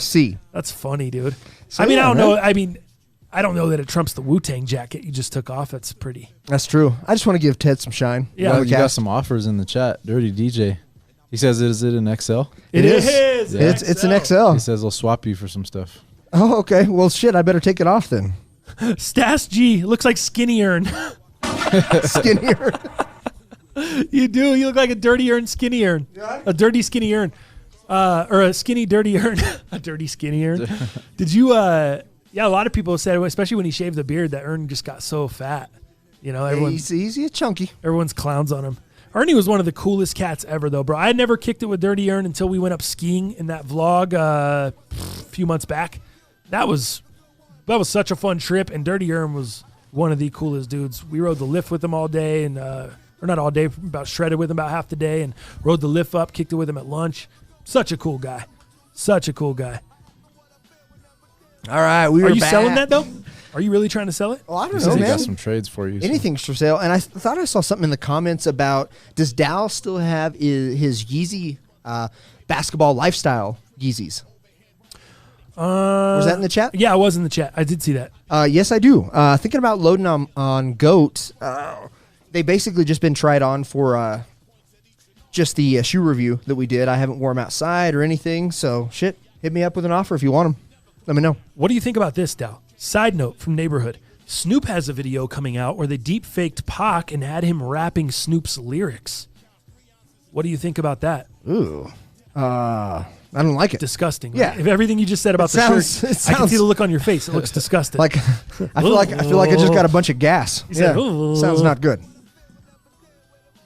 John King said nothing was worse than the Kith drop this morning. Below, not good. Are you talking about the ability to cop or just the drop itself, King? Or just like, the designs. I heard they had an issue getting approval from Tupac Estate on using his photo image. Not sure if it's true. Philly Mayor. For the Could be. Supreme? Yeah. I was thinking that too, but I was also looking at the hologram and I'm like, how would you use that? It's still his likeness, but Yeah. I was also thinking like it could be some copyright stuff. Maybe the state didn't grant them access or privileges to do that. But then why wouldn't you put the Tupac shirt off? Why wouldn't you just sit on the design then, or sit on the idea until maybe you did come to terms? I feel like it's just rushed. It wasn't necessary. Is there anything happening with Tupac, like anniversaries or anything coming up? No, not really. Not on this date that they dropped this. So I think that's something they could have just tabled, till they did it right. But that's, again, I'm not the biggest Tupac fan, but man, respect. You know what I mean? Oh, John King said the ability to cop. Also, GoldenEye said earlier, unfortunately, they do not restock those Monday program. Oh, whatever really? they call them. What do they call them? The Monday program. Monday program, yeah. Well, but there are things like where orders like fail or payment issues. So I think it's probably okay to monitor it, but those restocks- people are monitoring that. Bots are monitoring that. No one else, the public ain't going to get a chance. If Right, anything- that's what I'm saying, yeah, bots. I think that's what he was kind of trying to say too. Well, maybe not. I don't know. He's saying they don't restock, but Totally. maybe restock to the public. I think with all that, dude, that's where we'll leave it for today's show. Thank you to everybody that came through on the chat today, man. Next week, or remember on Thursday, we'll be moving time slots. 5 p.m. Yeah, I think 5 p.m. It'll be 5 p.m. I think that's good. Okay. 5 p.m. It'll be 5 either p.m. Mountain Time. drive time for you or chill time for you, whatever it's going to be. And we'll see how that goes, man. We'll see what the viewership's like. We'll see what the chat's like, everything there. And we'll kind of work it. And as we continue to formulate this and the show and move things I around. wish we had more of a head start for. I guarantee people are gonna be like, "Well, where's the cast?" I know, Yeah, dude. no doubt. I know. Where's the cast? What's going on? It's all good. They'll find it, bro. Yeah. No, if they want to find it, they'll find it. Right. Cool. Anything more, Dow? Anything more you want to close on? Anything else? I think that's it. John King, sorry I sounded like I was on drugs for a little bit, man. I'll eat breakfast next time. Thank you to everybody that was in the super chat today, donated to the show. Thank you to Neighborhood for donating the $15 for another pack of cards. We'll have that for you on Thursday's show. And yeah, Neighborhood, hit me up on social or hit Dow up. Do you want football or baseball or basketball? Because we're going to have to do some. I have to figure out. I'm trying to get some NBA Because next. he said they were sold out of NBA. Yeah, at the Where three he went. places. I went to You two. went to 3 I went to places? 2 Oh. Walmarts and 1 Target, and there was no NBA. Yeah. None. Dude. We're in trouble here. We're We're in gonna have to trouble. hit the card shops. That's gonna be the move. Yeah. Yeah, I'm gonna hit the card shops. But then are you getting good value there? Like, are they trying to? I don't really know Can what you to buy expect. packs of cards? Yeah, we'll have to call up. We'll have I'll to see what's up. All right, fellas. Again, man, thank you guys for coming through. And we will see you fools in the new time slot in the evening time on Thursday's show. Thank you, friends.